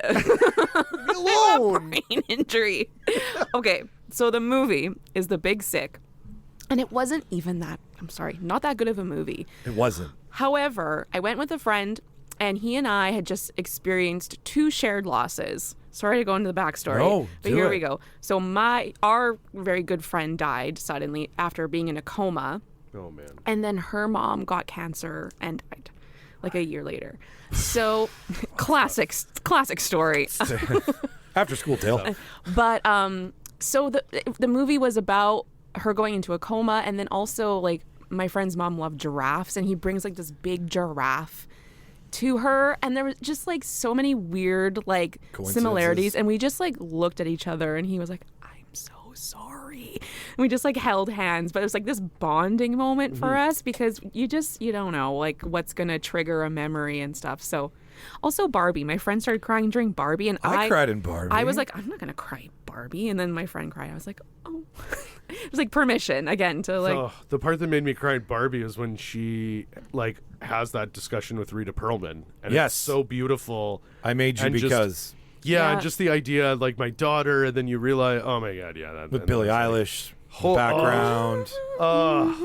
that Right. son of a bitch. They got me. Just no, it was good. Yeah. Billie Eilish Yeah. gets an Oscar every year going Yeah. forward, I bet. She's just going to get a Fuck, just fucking give her one. best song Just give her award one. every year. Hey, we didn't even hear the song. Here you go. I just read it on Braille. I listened on Braille. Yeah. Closer? Oh yeah. Oh? With like Jude Law, and, Natalie Portman. Clive Owen. Yeah. That's a good one. And that's a also, great movie. actually, you want to know?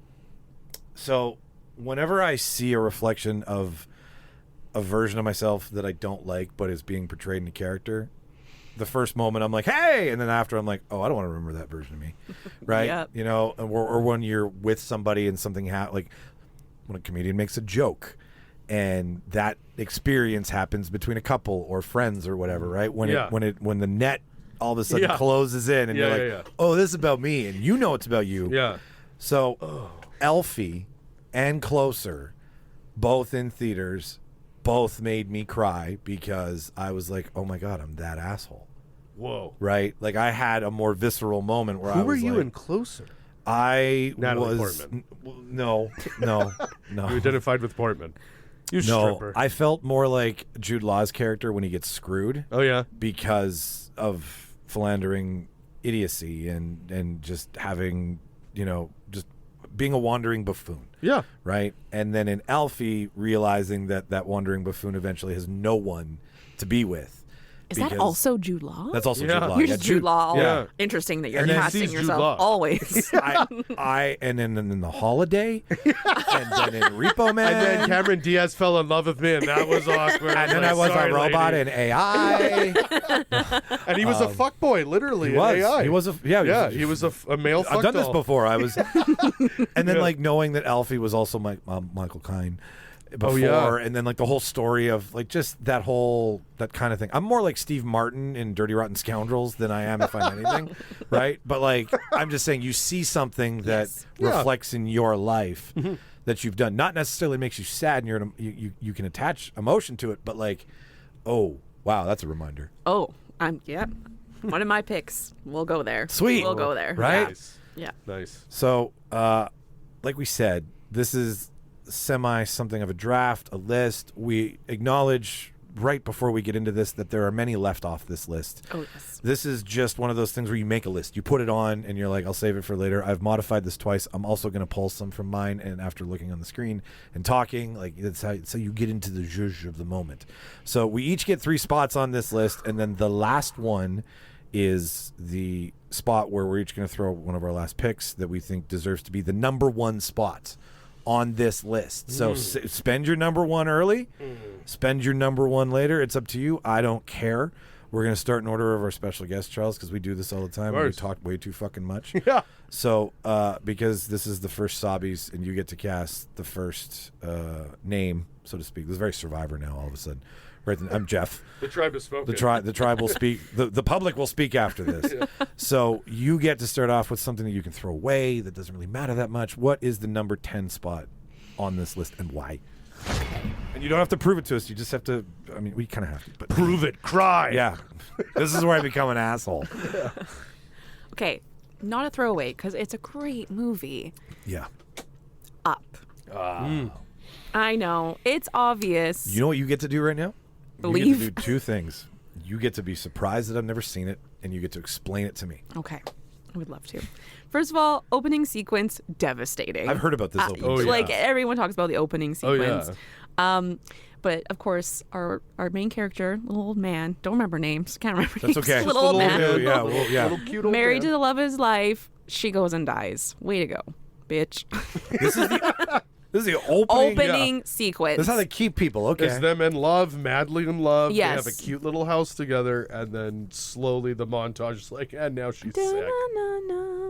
Yeah. I did use. Yeah. Yeah. No Oh. dialogue. It's all beautiful music. Yeah. So it's like a Pixar short. It's Totally. It is. Totally. Yeah, and then it goes. So he's alone. already happening. Yeah. So It's just going to get worse. Oh my God. So he is alone in this world in his house, and he's become a grumpy old man. And basically, Isn't Ed Asner playing him? Yeah, that's who it is. Yeah. He's crying. He's the perfect old I man cried for when I it. had a pineapple bun for the first time at dim sum. So like, this is not going to take Bar is fucking much. very low. So low. He's our special boy. Yeah. And so, you know what? Like, it's been a long time since I watched it, but Boy Scout shows up at his door, Yeah. pisses him off, It and was very Dennis the Menace all of a yeah, sudden. Yeah.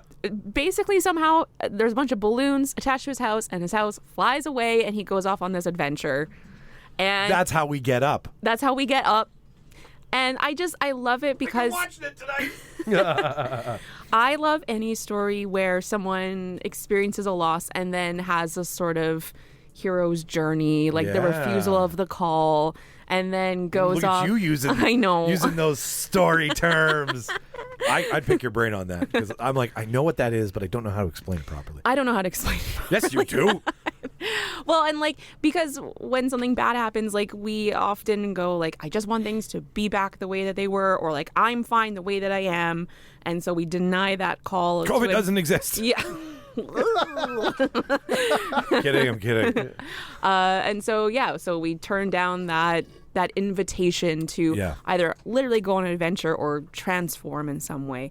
And so through his wild adventures with the boy and the dog and seeing all sorts of new Yeah. things that he never would have seen. You can ruin it for me. Like I'll still watch it. He goes to like an undiscovered island. Like he ends up on an undiscovered land, let's say. Ooh. And it was always a dream to discover this land. And there's new vegetation and animals on it. And yeah. And then Yeah. it's very Disney in that aspect. Yes, it's very Yeah. sweet. And Yeah. yeah, like the bad thing happens at the beginning, really. And Yeah. so, yes, there's conflict throughout, but really, I think he just finds the love that he had for his wife out in the world instead of sheltering in his Yeah. home, hiding away. And I think so many people who have gone through a tough time isolate. And so he's kind of forcibly put out into the world and has to connect with people and find love. He's about schmitting it. Yeah. Yeah. Yeah. He also, like, for me, like, I actually hated Up because the ending or the beginning destroyed me. But you can only go up from And there. then all of a sudden it was like, and here's full Disney now. And I was like, no, man. No. I'm still fucked up from what you guys I'm not ready just to. I'm did not ready to talk about it yet. And I get what now. Hearing the way you explained it, I'm like, actually, I want to watch it with that perspective of that. It's more about him finding that new lease. But I just did not expect a movie to start like that and make me cry. It's the opening 10 minutes. It was a bold move. Very bold It's move. not a movie that It's- I've gone and rewatched No, a bunch. right. That's super Citizen Kane. It's a hard beginning. It That's is. a Rosebud. is. Yeah, but that's reality. That's what I'm saying. Yeah. And that's why it connects so hard is because it's a part of life that you're going to have to go through that you don't even want to see in a cartoon. Yeah. Especially at that real. And I think it's interesting that I think that was maybe one of the first movies where Disney Pixar kind of took this turn Mm-hmm. about like to go a little bit more tough on the emotion Yeah. side of things. So like Up, Inside Out, Even Wall-E. Like Wall-E was such Coco, a big... Wall-E. That's where they got away from the adventure, princess, prince, heroicism. Like they started to tell human stories I was going to say, Yes. instead of fantastical adventures. important stories, like important messages, let's Yeah. say. You know, like we're going to sprinkle Disney still, but have like more worthwhile. We're going to waste messages. your child's 90 minutes on screen time, then Yeah. let's give them something to walk away with. That Yeah. makes, it's like World Cup when everyone tries to pretend that there's no problems in the world, right? Yeah. For an hour and a half, 90. That's a good point. Soccer will solve Good racism. point. Fuck you, you idiot. No, That's a it good won't. point. But It I almost does. I do think they were a little heavy-handed with it. That's why it's the 10 spot, Yeah, because I sure. think they just smack you in the face Right right, at the away. beginning. I think they've finessed it with more recent movies to incorporate the grief and trauma a little Yeah. bit more Yeah. subtly. Not this big drop on this, like, Yeah. Well, the opening, I'm like, this isn't for kids. no, like This is not for it's children. devastating. is for us. these Yeah. are broken children. Yeah, like this is fucking me up. This is not for kids. This is not the way to start a Foster kids home. movie. Play this in a foster home. Like- You'll do fine. They're already heartbroken. They can't go anywhere but up. Boom. Boom. It's a good 10 though. No, It's a great 10. It's a good 10 spot. I for haven't even sure. seen, I know of it. I've read about it. Yeah. But I haven't been affected by The it. hell's so- with the balloons? Yeah, I got it. Yeah, you know what I mean? Yeah. I'm like, I tried it. Didn't work. But Bada fuck bing, you. bada bing, bada boom. Balloons, bing, bang, boom. Got it. Up. They go up in the They go sky up. with the balloon. Got it. They're sad. Who did that?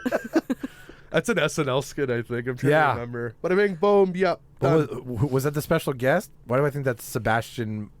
Oh, Sebastian Melissanco Yeah. does that shit all the time. Now, 'cause Yeah. that's his dad. He's like, because every Italian comic is like, oh yeah, my dad was the mafia. I'm breaking the vibe. We're talking about Yeah. comedy. All right, number Yeah. 9, Charles. you're up. Sadness. Get back in the moment. So this one I will say is a giveaway, or a throwaway. Just, Okay. It's on my list. I've got the because- full list here of everybody. So And this is definitely a generational thing. Like, if you experienced this movie when it was hitting theaters and you bought into it, I think everybody agrees. Armageddon. I don't want to close Right? my eyes. Every wedding social that was for like 5 years. Every wedding social that was the song the couple danced at the social. That's that true. was then their wedding song. Like Yeah. Aerosmith changed everyone's life because of that movie. And I'll be honest, yeah, that whole ending where Bruce Willis just fucking like, sacrifice. yeah, man, like legit. He's like, and what is it? You got to take care of my baby girl now. Oh, He's like, it's crazy. Put AJ on. And it's because he hated him the whole movie, and then he was like, because you're me, and you're the perfect one. Oh to no, take. he throws AJ in. No, he throws him in and then rips the patch to Yeah. be like, they got to remember this, give this to NASA. Yeah. And then he breaks the control pad so it can only go back into the ship. And then as it's going, Ben Affleck's like fucking crying and raging, and he's like, you got to take care of my baby girl now. Harry. Yeah. No, Harry. Oh. And the way they filmed it, because it's Michael Bay, when he presses the clicker, it's like flash, flash, flash, Bruce Willis, cry, cry, explosion, explosion, cry, cry, cry. Yeah. Flash, flash. Like, it was like, oh my God. Yeah. I can't eat animal crackers the same way. Oh, The God, sturdy that's it. gazelle goes to Yeah. the northern plains. That's right.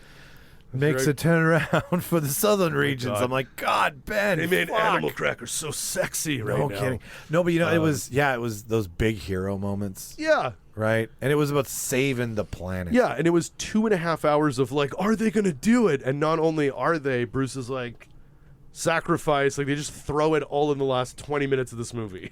They do. They go That's balls to the wall. insane. It's insane. Liv Tyler's in that, right? She Yes. is. That's all I remember. That She's is Bruce's all. daughter. She's the one that he's like, you gotta take care of her now. Take Yeah. care of my baby. I'll take care of it. And I feel like it was one of those. 11. I got you. I feel like that was a movie too that any father, especially had a daughter, was That was like, a lot. ah, Yeah. Yeah. I would do that for my baby girl. Like, you know what I mean? Like, it was one of those. Well, and it's Bruce Willis, right? yeah, Like they're he more. was everyone's hero at that point. You're Like, banking on Bruce Willis dying in that scene. He's so ingrained in pop Yeah. culture and and it's so movie. selfless. Like, he does it like a dad. Yeah. He's like, all right, pushes him back in, and he's like, what are you doing? And he's like, you gotta take this patch because that's history. Here you go. I'm a dad. Here we go. And then, Like, yeah. just come on, Yeah. boy, just Yeah. back He's in the like, back see in the you car. later. Beep. Like, you know what I mean? Like, he just does it like a baller. Like, you know That- what I mean? It just, doesn't register for you at all, Jess. It's not a Liv? Oh, Liv. Okay, back to Liv. She cries for him. Yeah. No, but the song is so iconic. It Like, is. That's all I really vividly. I do remember that scene. It was very, very sad. Very But sad. yeah, but I mean, like, you know what I mean? Like, we grew up where if you grew up with Armageddon, you knew about it, even if you didn't see it. You're like, that Yes. fucking song is everywhere. Yeah. And it was at the time where the music video was clips from the Those are my movie. favorite Yeah. music videos. So, music yeah. videos, kids, they used to just Oh, play music and they have did a real cool story to it before they they started. did a cool technique in the movie. The way that they see the stream into the ship is through those like little TV pads where they're all like lined up across a control panel. Yeah. The way the music video starts, it's that scene, but It it's is. Aerosmith on the TVs. And it looks like Billy Bob Thornton's looking at Aerosmith, and they were like, what? Like, it's just so funny. I want to fall asleep. Because I miss you, baby. Wedding song And of I the century. don't want to miss a thing. I don't want to close. That's one of my favorite, like, scream singing Yeah. songs. Rock in the, ballads. Yeah. Yeah, totally. All right. Totally. I like the self-sacrifice element. I think that's very touching. Yeah, right. Like Yeah. it's a different kind of like it's still a very heroic, but it's Yeah. like not someone getting murdered and you're like, no. It's just like, oh my Well, it's god. one. It's the one for the many. Yeah, exactly. Yeah. And then he says something cheesy like, "Man, you should see the view from up here." That's right. Right? Turn it right back on some Die Hard shit. You know, he rides. You know all those posters? That's really cool when you see it up here. Yeah, right. Death. Like, yeah. No, I cried hard. I mean, I'll still shed a tear for that. Cry hard, die hard. Cry hard, yeah, right? Fuck. More like cry hard, Bruce. I want to make a commemorative shirt for the Sobbies. Cry hard, die hard. I my love God. it. Sobbies. Yeah. That's There's great. an apple on it. Yeah. Though. There's an apple on it. Rotting apple. Just gets sadder. Right by an edge. Right? It's just about to fall off That's the right. Cliff. That's right. Yeah, the Just Sobbies. edge in there. Yeah. Just Why on is that the logo the way it is? Have to listen to the episode. Yeah. Sorry, can't explain it. Okay. Okay, I get number 8 spot. Yeah, Mike, what's your number 8? What's my number 8? This is hard, hey? When This it's is just a list hard. of 10 from all of us. This is Yeah. hard. Okay, I've got some stuff that's like because of my dad, because of moms, because of mass murder. Columbine really did a number, eh? Okay, yeah, bowling for Columbine. Yeah. So on the like Jimmy on the worst high school, and he's like, I really thought they were gonna bowl. I thought this was a movie about bowling. Yeah, like how many people went into that movie being like, so they bowl for the last 3 minutes of the movie. So that school didn't have a bowling team. Yeah. What the fuck? Maybe if they did. Okay, I'm Poor gonna bowling go with Moulin Rouge. Moulin Rouge, eh? I'm gonna go with Moulin Rouge. And I hadn't seen Moulin Rouge till recently, and it's one of Shauna's, like, Moulin Rouge and Across the Universe are just break you musicals, right? And we all know you put a sad scene and then you put that hit, The greatest right? Like you Oh my god. Oh, that's great. I hadn't seen it when I was younger. I mean, Baz Luhrmann, yes, love him, right? Romeo and Juliet, right there when that shit started. But Moulin Rouge, I mean, I just kind of, and I mean, I was a musical theater kid in high school, so it would have made perfect sense that I would have gravitated towards it. But nonetheless, didn't see it until like 2 years ago, and didn't know the story of it. Didn't know that it's literally star-crossed lovers and this big romantic sex comedy where they're trying to hide from the Duke. And then when they finally get what they want, and you find out that that she's gonna fucking die, and it's like it's the reverse effect of Up, right? Because Oh yeah. The you whole know, movie's, like, alluding if you to look it. at the timeline of the movie, like Yeah. you can now, you know, I'm like, there's too much time left. Like what's gonna happen here? Yeah. And just it's like you wait your goddamn life to find the one person who makes you truly happy, and then the sick joke is like it's Alanis Morissette, right? Isn't it ironic that they have whatever cancer, tuberculosis. or tuberculosis? something? Yeah, it was. I got the black lung. It's Papa. something like that, yeah. Right? You're like, oh, they didn't have Advil yet? Come But on. that storytelling of that movie of like him wanting to be a poet and then finding his muse and all that stuff, like I'm a big fucking romantic sucker. And if we're gonna go for like we've got loss and we've got heroic sacrifice, this is just straight up romantic fucking love cry, right? Where and like, I mean, Ewan McGregor is the most fucking gorgeous man in Hollywood. I don't care if those are hair plugs. I will watch him drive a motorcycle around Is the that the world. rumor? He has hair plugs? They all have hair plugs. I mean, yeah. Sit and watch a movie with Shauna. Hair plugs. Hair plugs. Yeah. Hair plugs. Hair plugs. I mean, hey, good for them, I guess. But like, and then watching him lose it all, and like really His hair. No, her. Her, right. Yeah, her. Nicole Kidman. Yes. And all happening at the Moulin Rouge. She like because And- it's during a show, isn't it? That well, she, it takes place at like a brothel kind of bar. but like she's on the. Is she not performing? She's when performing. She, like, Yes, yeah. The like, blood on the hand. Yes. yes. The whole movie is that, right? Yeah. They're Yeah. like, Well, that's oh, the yeah. big switch at the end, and they, Right. they pull off the big thing, and they screw the Duke, and you think everybody's going to live. It's literally like Right. a heartbreaking happily ever after with insane musical tracking to it. Yeah. So that's going to have to be number 8 is Live from the Moulin Rouge, and John Leguizamo, Yeah. right? Yeah. So crazy. That opening scene when they're like, "We're rehearsing a play. Why don't you come upstairs?" And he's like, "I want to be a playwright. Oh my god, we should do a play." Like all like it's so classic Shakespearean, but like in a fucking stellar look. It's a beautiful movie. And grief and being sexy together at last. Pretty cool. Pretty good. Not gonna lie, And yeah. singing? Yeah. Yeah. I love that the death doula approves of my first choice. Oh, yes. No judgment here. Oh, yes. Only support. Yes, that's right. Okay, so just to recap. Up, Armageddon and Moulin Rouge. Not how I thought we'd start. Yeah. Right? If you say those things together, right? Kind of. Yeah.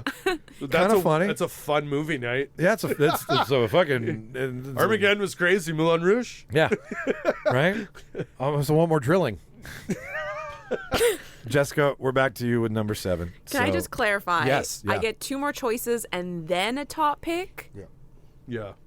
So you want to save your... So we've done 3. Okay. We each Your did 1. heaviest hitter for the So now we're last going to cast another 3. So then we're going to have 7, 6, and 5. And then we're going to do 4, 3, and 2. So that's each of our 3. And then the number 1 spot is you got to save it and you got to defend it. And then we all got to agree on it. And it can get out of hand. It can be really mutual and everybody agrees. So... Like, do you want to put your star player on the ice right now for very sports based, right? Sports. I used sports earlier. Goal first or the goal last in the back of the net. If you ain't winning, you're losing. This is so stressful. No. No, okay, I'm going to go with it's a strong contender. Okay. But it's not my number 1. Okay. It's my number 7. Captain Fantastic. Captain Fantastic. Still have to see this movie. It's so good. This is Viggo Mortensen, right? Oh, yes. Yeah. I remember seeing all the trailers and the posters, and it was nominated for a shit ton of awards too. So Yeah, he was nominated that year for that. Yes. Yeah. Why? Okay. No pressure. Again, I guess I am drawn to stories where there is a loss and then there is the transformation or the adventure. The cocoon caterpillar to chrysalis. Yes. Yeah.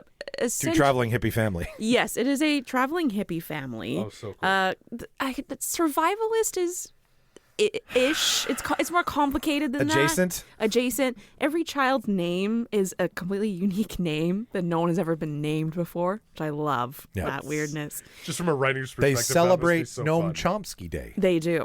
R.I.P. R.I.P. R.I.P. Oh, Jesus. Yes, that's right.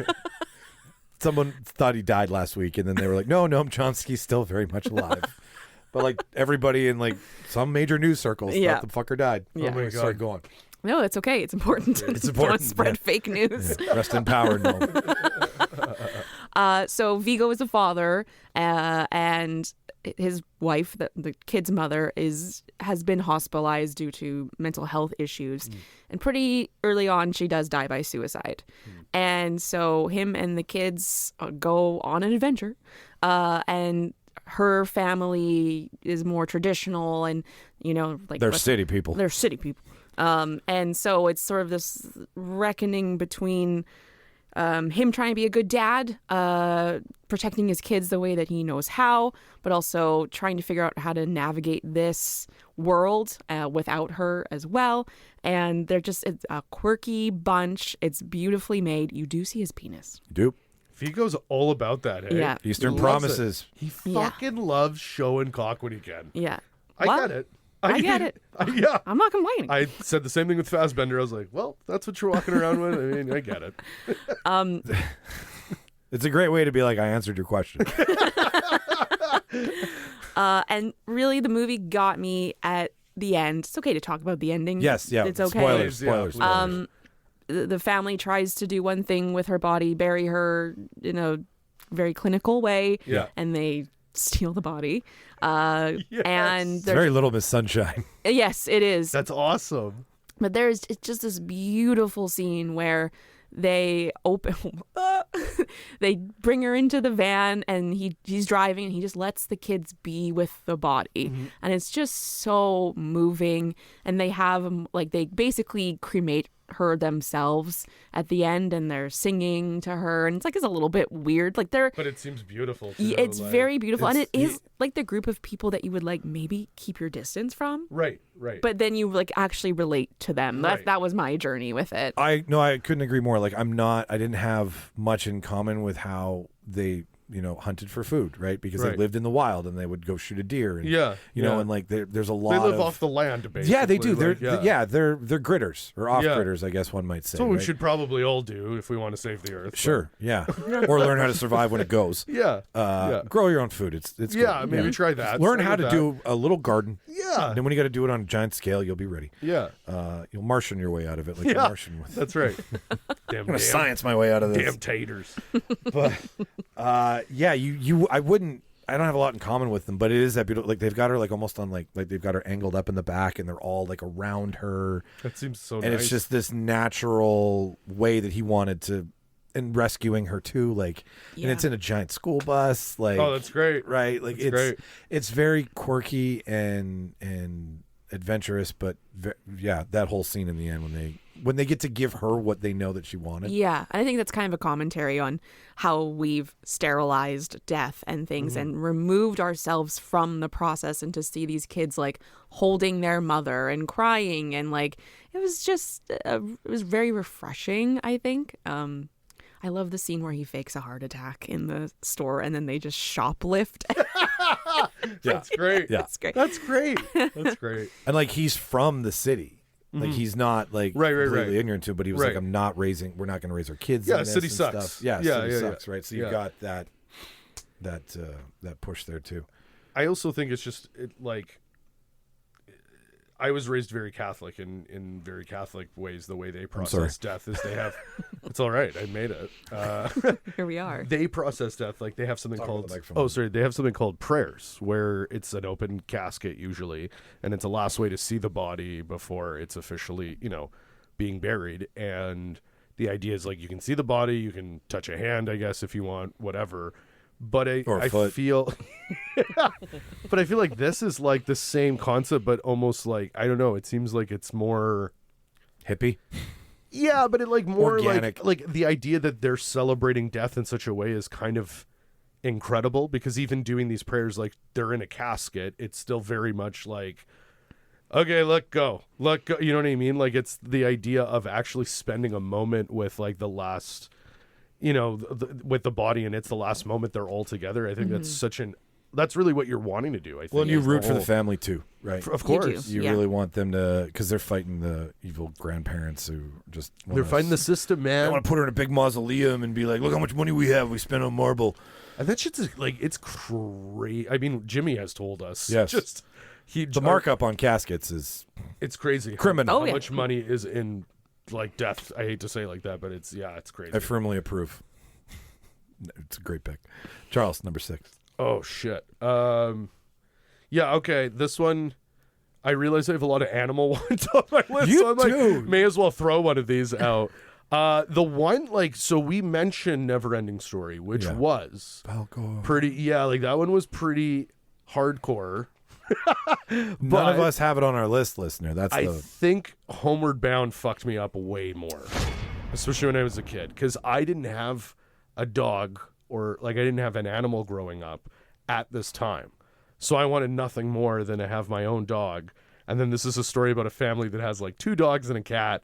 And it's like every kid's dream. And one of them sounds like Michael J. Fox. Yeah, right? And you have Michael J. Fox, Sally Field, and I can't remember who else. But like, it was just the perfect, ingredients to fall in love with a movie.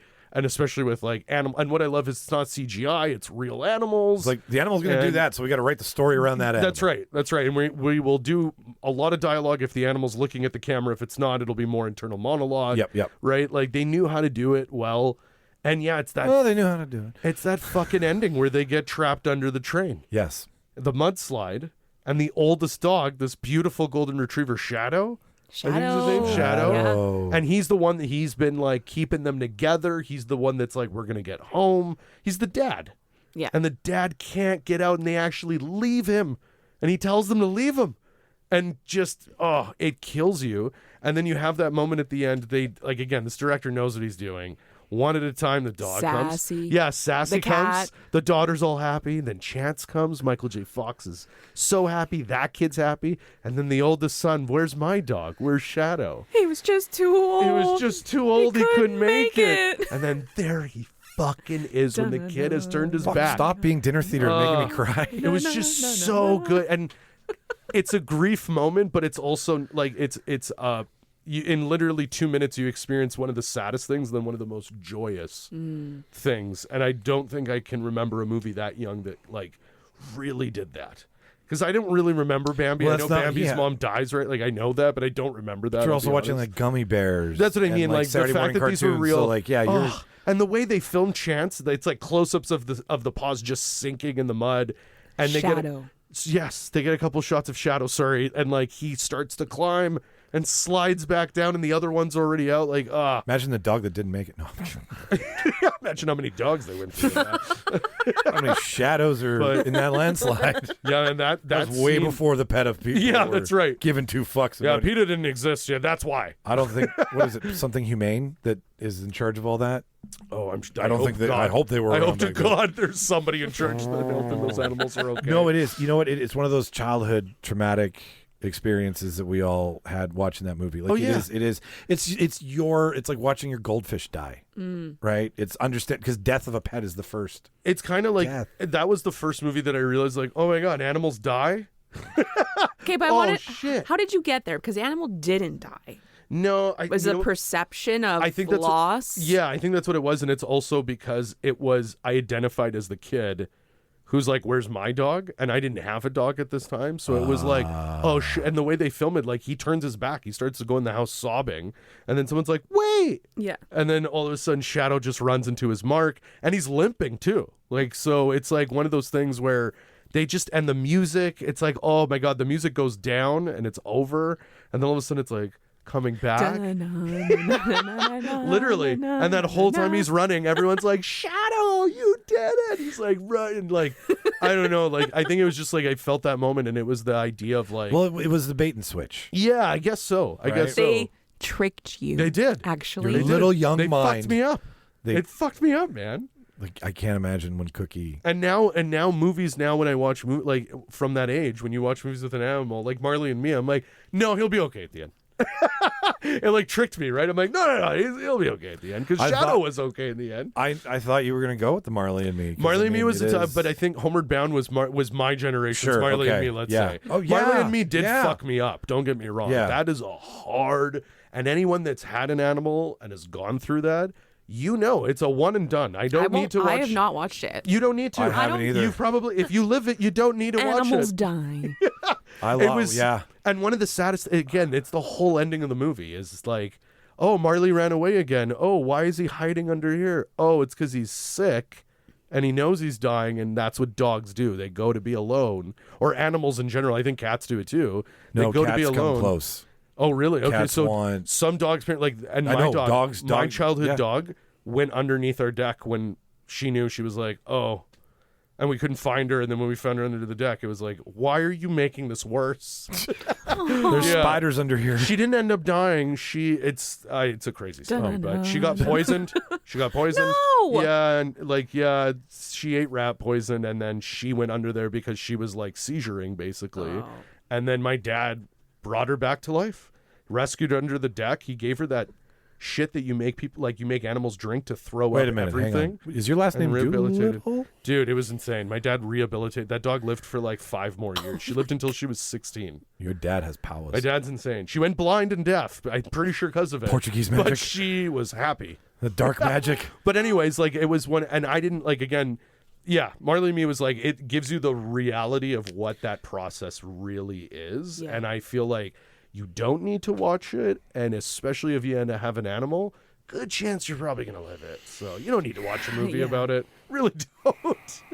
Okay, I've already thrown out one for real love, and I ignored. Might use this later, but I ignored 7 pounds. That's on my list, and that one is you want to talk about giving yourself away so someone else can live, Yeah, and living wild. such a dark life to test the people that you want to make sure deserve your eyes, deserve your heart. And right? I'm pretty, if I'm not mistaken, I believe that one's based on a true story. Oh, Okay. I believe so. That Like someone who actually. don't go fuck me up now. I believe so. I believe, or it was inspired by a real thing that somebody did. I Really? remember Okay. It may Yeah. have been loosely. Yeah. Like I don't think it went to inspired. the The heart was degree- the only thing, and like, then they were like, I don't what about know- the eyes and the kidney? I don't know if the it bone went to marrow? that extent, but it was something along like he caused an accident where someone lost their life, and then he was like, the only way to make karma right for my soul is to like donate my organs, Yeah. but see I where they're shouldn't- going, yeah. actually know where they're going to save a life, basically. and rig the whole system and Yeah. Yeah. and I'm going to jump the buy line. in, God. I'm going to buy it in. Yeah, You're going to have to let it's me like in. John Wick. No, not John Wick. Constantine. Constantine. It's Wrong like Constantine. Keanu. You're going to have to let me in. My pick is, and this is more scene based than movie based, but my pick is Magnolia. Ooh. Not seen it. It's, You would love. It's really John C. Reilly in one of his best roles. and okay. it's a huge. The whole movie, I would say, is an exploration of grief, essentially, and loss. Yes. It's like grief and loss. Yeah, basically. everybody Loses something. Everybody loses something. It's not necessarily a person, but they experience the emotion. They lose of their loss. innocence. Yeah. They lose their loved ones. They lose their family. They lose their health. They lose their faculties. Everybody's losing something in that. All while frogs are raining from the sky. Yeah, and it's a beautiful. Yeah, it's a beautiful like. And it's PTA, not Parent Teacher Association. Paul Thomas Anderson in his early stuff, right? Yeah. So like it unexpectedly starts becoming a metaphor of the rapture because that's what it starts becoming. it really is, and it's so like unexpected. 7 stories converging on Yeah. one day. Yeah. And everybody's perspective, and they all do kind of tie into each other. okay, cool. Love So, that. like, a producer on a TV show is also the father of this one of the stories is Tom Cruise, and Tom Cruise is based on One of his best roles ever. where he Ever. actually acted. Yeah, he's where he actually incredible. stepped outside of like being Ethan Hunt for a minute, and just This was the role where Scientology was like, you can't do that anymore. yeah, You can't we do tell roles. you. Yeah, you can't. We'll pick your movies now. Yeah. So he is the son of a TV producer, and Frank T.J. Mackey is his name. Did you see the new Glass Onion? No, just no. Not you saw the first one? Okay. Edward Norton's style choice in the second Glass Onion is based off Yeah, Tom Cruise's that's right. outfit from Magnolia. He even has the hair in the flashback yeah, scene. He has and it's the this exact like same hair. thick, like thin leather vest with this like satiny shirt, and it comes down to here, and he's got his hair pulled back He's and like like a a- half ponytail. He's such a douche. He's a motivational speaker for incels. Yes. So like Okay. men that are like It's grown- a pickup Yeah. group. Is Yeah, what it's he just like is. if something He's just like- flashed in my mind, like Yeah. it's familiar. Nothing's wrong with you. Women are the problem. That's what he's like. And he's like, this is how you should treat women, and you'll get them. And it's like He treating will them like piss shit. you off. Yeah, like you're meant to hate his character, but he does it like once you realize that, you're like, okay, I'm invested. Like I can't look away because this character is the worst. So the scene I'm Yeah. talking about is where Philip Seymour Hoffman's in it too. Oh, he's so good. As a respite worker for the TV producer who's dying of cancer and he's about to pass away. And Julianne Moore is his husband, and Yeah. Tom Cruise's new stepmom, who's his same age. Tons of shit's going on. Anyways, he hasn't spoken to his father in years. And Philip Seymour Hoffman's character picks up the phone and calls the 1-800 number to buy his tapes, gets through, is trying to let him know that his dad is about to die. And they finally get through the 1-800 number to his personal assistant. The personal assistant puts him on the phone, and he's a bunch of bullshit. He's lying to the journalists. He's full of shit. You can see it through his character. And this fucking stoic, manipulative prick goes to see his dad, and his dad's dying. And as he passes away, Tom Cruise starts to scream at him, "You can't do that. You Yeah. can't do that. Yeah. You're not allowed. You're Yeah. not allowed to do that." And he starts like saying things like the childhood, like things that you're like, oh, we don't even have context, but this is like intense. And it is, he is pounding this dead man's chest, crying over what his father had done to him. And you finally, like, it's so sharp turn that it was this boisterous asshole to this little boy. And honestly, Tom Cruise, how many times have you seen Tom Cruise cry? Really? Didn't know he could do it. Like, Yeah, I, the robot. right? Like, you don't see him have Well, to do it that much. And that one scene is justifying, oh, this is why he does what he does. Right. And he Yeah. thinks of women the way he like. It's not justifying it's okay, but it's like he's a broken boy. When you inside. find out that He's one of those incels. He's just a broken boy inside. exactly, Yeah. he's a broken little boy Who wants his daddy. And you also go, hey, he's probably a little broken inside too as a little boy in real life. He's been infantiled since so there's so many layers there. Anyways, it is an incredibly great, awesome, fun movie. It's weird, but that scene alone I have a thing with my father. We don't speak. Every time I watch that movie, I'm like, I know I'm going to have that fucking moment. Like, I know I'm the last one. My stepmother's dead. I'm going to get the phone call. I have to go deal with whatever's going on. And just knowing that is what does it to me in that scene. That's my number. That's great. That's a great pick. It's a great pick. I was like, not every movie does it, but there are scenes that, and it's so random from everything else in that movie. Yeah. He's a phenomenal writer. Like Paul Thomas Anderson, another I think another great one which experiences a little bit of that grief moment too. Punch Drunk Love, like that was right. Beautiful story, and it takes you on all. Do you the know that you're avenues. not making any money on these prices? So you're telling me if I buy all this pudding, I can fly around the world for free? Just seeing Adam Sandler when he's like trying to talk to his sister on the phone and he's punching the wall while talking to her. How about, did you just tell me to shut the fuck up? Is that what he says? Yeah. Did you just say go fuck yourself? Yeah. You just say go fuck yourself? Did you really do that? That wasn't cool. Yeah.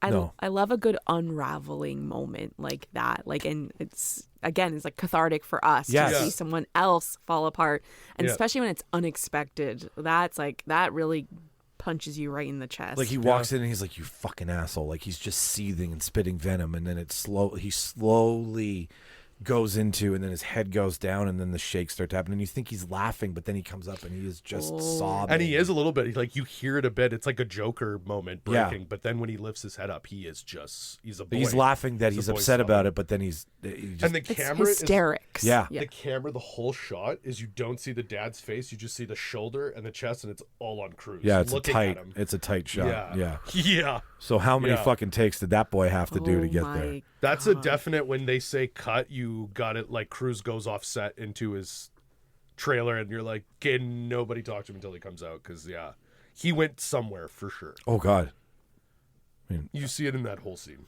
David Miscavige, Scientology. Yeah, I'm telling you, that's Maybe what that's his Scientology was daddy like. now. We're gonna pick your movies from now on. Like, we are down to our final three before we have to argue out number one. That's tough. So these are where, like, if you leave something off, you might go home and have FOMO after. Fear of missing out on the right movie, right? What have I done? I've betrayed myself, right? I've got ones on here that if I don't pick, I'm like, well, why'd I even write it down if I wasn't going to fucking use it, right? So number 4, and just to recap, Up, Armageddon, Moulin Rouge, Captain Fantastic, Homeward Bound, and Magnolia. Wow. What a track list. What a list. I'm going to put, after I've had an idea, this is the first episode that will launch our list site for Letterboxd. So whenever we make a list going forward, we will always put it on Letterboxd after we're done. And we will name it something. So this will be the Sobbies top 10 list. Yeah. And then it will be on Letterboxd for anybody to go check out. That's cool. So, yeah. And it's a great movie list, so. Reason to watch them all. Number 4. I know. Right? I love you just tweak it a bit. You make it a challenge. You're like, no, I can throw anything out I want. I can make my own list. No, you have to pick wisely. Okay. There's like two kind of... No, just go. Just Jessica, you can do this. Life is short. A ghost story. I have heard things. Oh, it's good. That's Casey Affleck, right? Yeah. Yes. And I believe Rooney Mara? Rooney Mara? Yeah. Yes. Okay. Like, and it was one of those, like, not expected. I don't even know how to... This is why I didn't want to pick this one, because it's so hard to describe, but it is about, of course, death. It is about I'm seeing a theme here. The passage of time, I think, is the theme that kind of came through with me, and the sense of waiting. So it's actually mostly about our main character dies, puts the sheet over their head, because that, you know, when someone dies, they put a sheet over them, and he stands up with the sheet, and then he's a ghost. Classic ghost, and he goes through the world. Does he come off like the table in the morgue? Yeah, he does. Yeah. And so he's dead. We know that he's dead. So at first he's This isn't The Sixth Sense. No, he is, and it's almost comical at first. Yeah, it's silly. Like, it's really silly. Yeah. And so he's following his partner through her life in their home, and these really sad, aching moments where he's trying to connect with her. And sometimes you think she feels it, sometimes you don't. And then he stays in the house and she leaves. And he can't really leave the house. So we see the passage of time and these families coming through. And it's very bizarre. You start to forget Why you're there and who your character ever was, because they just become this essence. They just become this presence, which is what a lot of people maybe feel happens to us after we kind of just disappear, but he's still there. And it's very artistic and moving and deeply depressing, but also beautiful. But yeah, you feel pretty fucked up after you see that movie. Is this a Requiem walk away? No, it's ass to ass. Yeah, There's yeah, no... yeah. It's not like visually scarring. It's haunting, literally. Yeah. Like, I know it's cliche to say, but you feel haunted by it. Yeah. But also, I don't know. After a while, I felt a little bit comforted by it too. But yeah, there's some really painful scenes where that yearning, that aching from both being Earth side and being, if there is another side, looking through the looking glass, stuff like that. Parting glass? Whatever. I know what you're saying. Yeah. Like you get to watch life as and like as a Jess voyeur said, instead of a participant. Yeah. It's beautifully shot. Like it's very like it's like everything is storyboarded because it's all about how he's presenting, like how you're seeing it, and it's in camera. I would imagine there's probably not a lot of dialogue with a ghost trying to communicate Nope. with. No, There's almost no speaking. Yeah, it's at almost all. like a silent film in a way. So this is like a this is a piece. This is a concept. It's a piece, and I'm not normally into movies like that. I like the yapping, but no, it is very good, very moving, worth the watch. It's almost like if ghosts really do exist, that's probably how, and it's super sad. Yeah. Like if you think about it, like it is like because it's his spirit is stuck to the house essentially. You mean Whoopi Goldberg won't take the soul over and show me my mom? Well, funny enough, it was between Ghost and a Ghost Story. Ghost is so good. It's so good, so but I had to go with a Ghost Story because it is just. Well, Ghost is still a Hollywood 90s movie. Like it ends in a way where you're like, okay. Yeah. But Ghost Story is like Pull that mic out from your face, because Ghost Story is like it's tough. It's tough. Pull it in a bit. Hello. There we go. Yeah. Yeah. Gotta find my sweet spot. Yeah. Yeah. You're moving around too much over there. You're so sad. No, yeah, Ghost. I mean, Ghost wrecks you. It wrecks you every time because you're like when they do that cut. And he is actually there for you. Yeah. We know it's. And she sees him. And she sees him, and through the aura and everything, you're just like, oh. It's also like classic 90s. His murder is so savage. Yes. It's such a savage. So brutal. So Right in front unnecessary. of her, so savage. Yeah. It's so Batman. It's savage. very Batman. Yeah. Right? It's like he danced with the Dale in the pale moonlight. Devil. it's Ghost is, but no, yeah. But I didn't pick Story. Ghost, you guys. Just to be clear. Ghost Story. Ghost Story. I have it. A I'm Ghost just gonna wipe out the magic marker here. All right, dude. You got number 3, and then I got number 2. So like, spend wisely. Yeah, man, this is tough. Like I know which one I'm saving for my hard hit, but sorry, let me quickly consult my list here. Do I go for another animal movie? No, I think I did my. We have a death theme. I did my quote. I did my animal. We quote. have an animal theme. What do I have? I think I'm gonna say this one just because. I'm gonna. This is my nerd rep. This is my superhero nerd rep for this one. Oh, I know what you're picking. But it's specifically the ending of Logan. Really did get to me, and it's because of all. It's that moment where Hugh Jackman as Wolverine, in all his lives that he's lived, I think his last line of Lived dialogue. his best life. Well, his last line of dialogue is he's dying, which he's never experienced before. Yeah. And his daughter is holding his hand, and it's the first time that he really holds it, and he looks up at her and he goes, wow, that's what that feels like, and dies. And I think it's 2. It's death and love. He's never really felt love. He's always wanted love. He's never really felt it, and he's never felt death. And 2 are happening right at the same time, and then he just straight up dies. And for me, just because of the whole legacy of Hugh Jackman playing that role, and we didn't know Deadpool and Wolverine was going to happen. And it's the idea of if I was ever going to see Wolverine die, I feel like that was a really, really awesome way to do it. Well, and the third and thing... it got to me. Yeah. I cried. The Dude. first time I watched it, it killed me. It killed me. I was telling Sean, I was like, I'm either going to go two ways on this. I'm either going to go,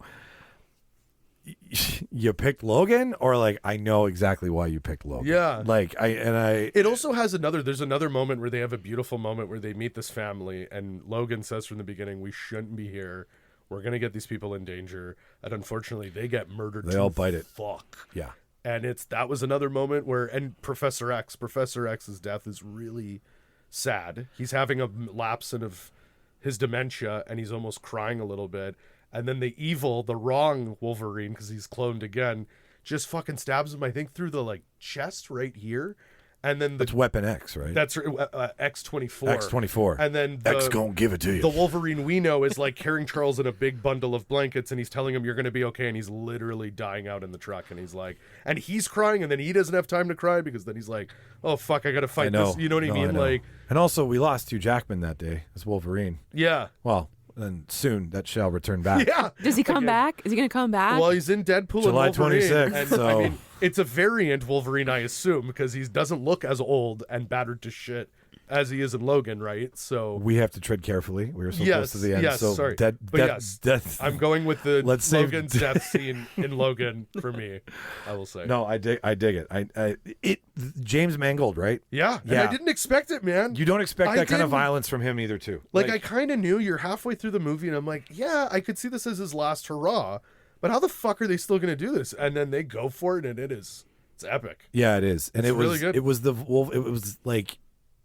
Wolverine we all wanted. Yeah. The violent, bloodthirsty, angry. And even though it was a sad ending, he died happy. It was the one moment of his life where he's like, I have a daughter. This is love. I like the line, wow, that's what that feels like. Yeah. So and both ways, right? Being able to hold someone's hand without stabbing them with his claws. Right, that's how that works. Because he holds her hand. Well, what's cool is she has claws too. Sick. Yeah, it's definitely his daughter. Oh, and she opens up a can of ass. Oh man, she has some of the coolest fight scenes in the movie. But yeah, it's the holding the hand. He looks at her, and it's the first time he's not Wolverine. He's Logan because he's he smiles and he's happy, and you're like, oh, and he's not Wolverine for a minute, and yeah. And then what got me, the nerd in me, is they make a little grave for him out of stone, and then they put a crucifix made out of twigs, and then at the last second she turns it as an X and then walks away, and you're like, badass. oh, the nerd in me is like, oh my god, that is Endgame too. It's beautiful, right? Yeah, those over the top, really all right, let's go for it. Yeah. Stupid big cry scenes. Yeah, losing RDJ and Jackman as those characters was also on top of that, because that's 18 years of Iron Man. That's what I mean, right? That's 18 years of Hugh Jackman. 18 years. Yeah, isn't that wild? My Lord. I know. Right? I know. When you say it out loud. I know, it's so weird. So long. Yeah. But so But I commend them if they're like, this is it. I love when they're like, we're gonna kill your character off. Well, and you give the the mean old monster humanity. Yeah. Right. Yeah. There is. I'm also. But so you're picking number 2 right now. I'm picking number 2. Okay. Yeah. What's your number 2? It's Star Wars. Vader. Star Wars is on my list. So. No, I get it. I was like, yes. Hey, Rogue One, Tony Gilroy nailed it. That was a beautiful ending. That was an absolute beautiful. You finally understood what the rebels were sacrificing. Yeah. Right? You heard about the plans. You saw this little droid who was so far in the future, but the world's worst fucking graphics for a projector. And he's right there. He's turned off right now. Normally R2 shouts out the whole sometimes he'll just beep around with us. Yeah. And we're like, yeah, R2. 32 different commands. Yeah. But Shauna made me watch this movie, and I like I always want to watch something new for the show that I want to watch, but when I watch a movie with Shauna, I'm like, hey, you get to pick, because it's something I'll never watch, and then I get to talk about it on the show with more attention to it than if I would just go in and watch the next Marvel movie. So we watched Lion together. Have you guys seen Lion? Man, I have no. No. It looks great. I love Dave Patel. I love him. But You guys. Okay, so he's the son of an Indian woman, and I can't remember if something happens to their village and he's adopted by a white family, Nicole Kidman, or if something either happens. Hollywood's white mom, Yeah, Nicole yeah, Kidman. for sure. Yeah. Like the white mom. powder, Yeah. right? Karen. But like she adopts him. There is some sort of situation. But when he finds out that he is adopted, he wants to find her. He wants to find his real mom, and it's the entire movie is how far does he go to find the truth after this woman has basically brought him out of poverty, brought him out of one of the world's worst places to live if you have no money, and given him an education, and he's gone through school. I think he's maybe like doctor or lawyer, some big job. But what kills you in the movie is he doesn't remember where he's from. He just remembers that there was a specific train station. I believe there's some sort of thing there, and she's right where he left her 30 years later. Whoa. And the whole entire town knows about it, and they all come out, and she's just like, they walk up to each other. It is the slowest slow cry you've ever seen. Man. And it's the fight between him and his, like, because she's like, I don't want you to go, but I want you to go. Yeah. And then Rooney Mara's in it, and she's like, you need to find out whatever you need to find out. Like, if this is, and then, so like, it's literally right where he was taken is right where he is found again. Wow. And she's waiting there for him. Wow. And that movie will rock you. Wow. And I believe it is a true story. Yeah, I think you're right. Yeah. I'm pretty sure you're right. Yeah. So like, just That's incredible. the big search, right? So many emotions just in Yeah, I know. the I'm fucking. I haven't even seen it. Yeah. But it Yeah. will kill you. It will. He was nominated, I'm pretty sure he was nominated for that. I'm pretty sure he Yeah. was. And I mean, it's an indie, so $70 million film, but like, Still. it It's all the storytelling, right? That's what those scripts are usually the best ones. Like, but it's one of those movies that like it's just a really good story. Not much happens, right? Like he goes to he lives in America, wants to go back to India, find his mom, and like just the two. And I and you said 30 years, like they've been like separated for, like, he was like 4 or 5, and then comes back in his early 30s. So like there's a huge, and like he doesn't remember what she looks like. Like, and she recognizes him because mother never forgets her son. Like it's got all the trappings of the adventure, the impossible, right? Yeah. The impossible mission. So Whoa.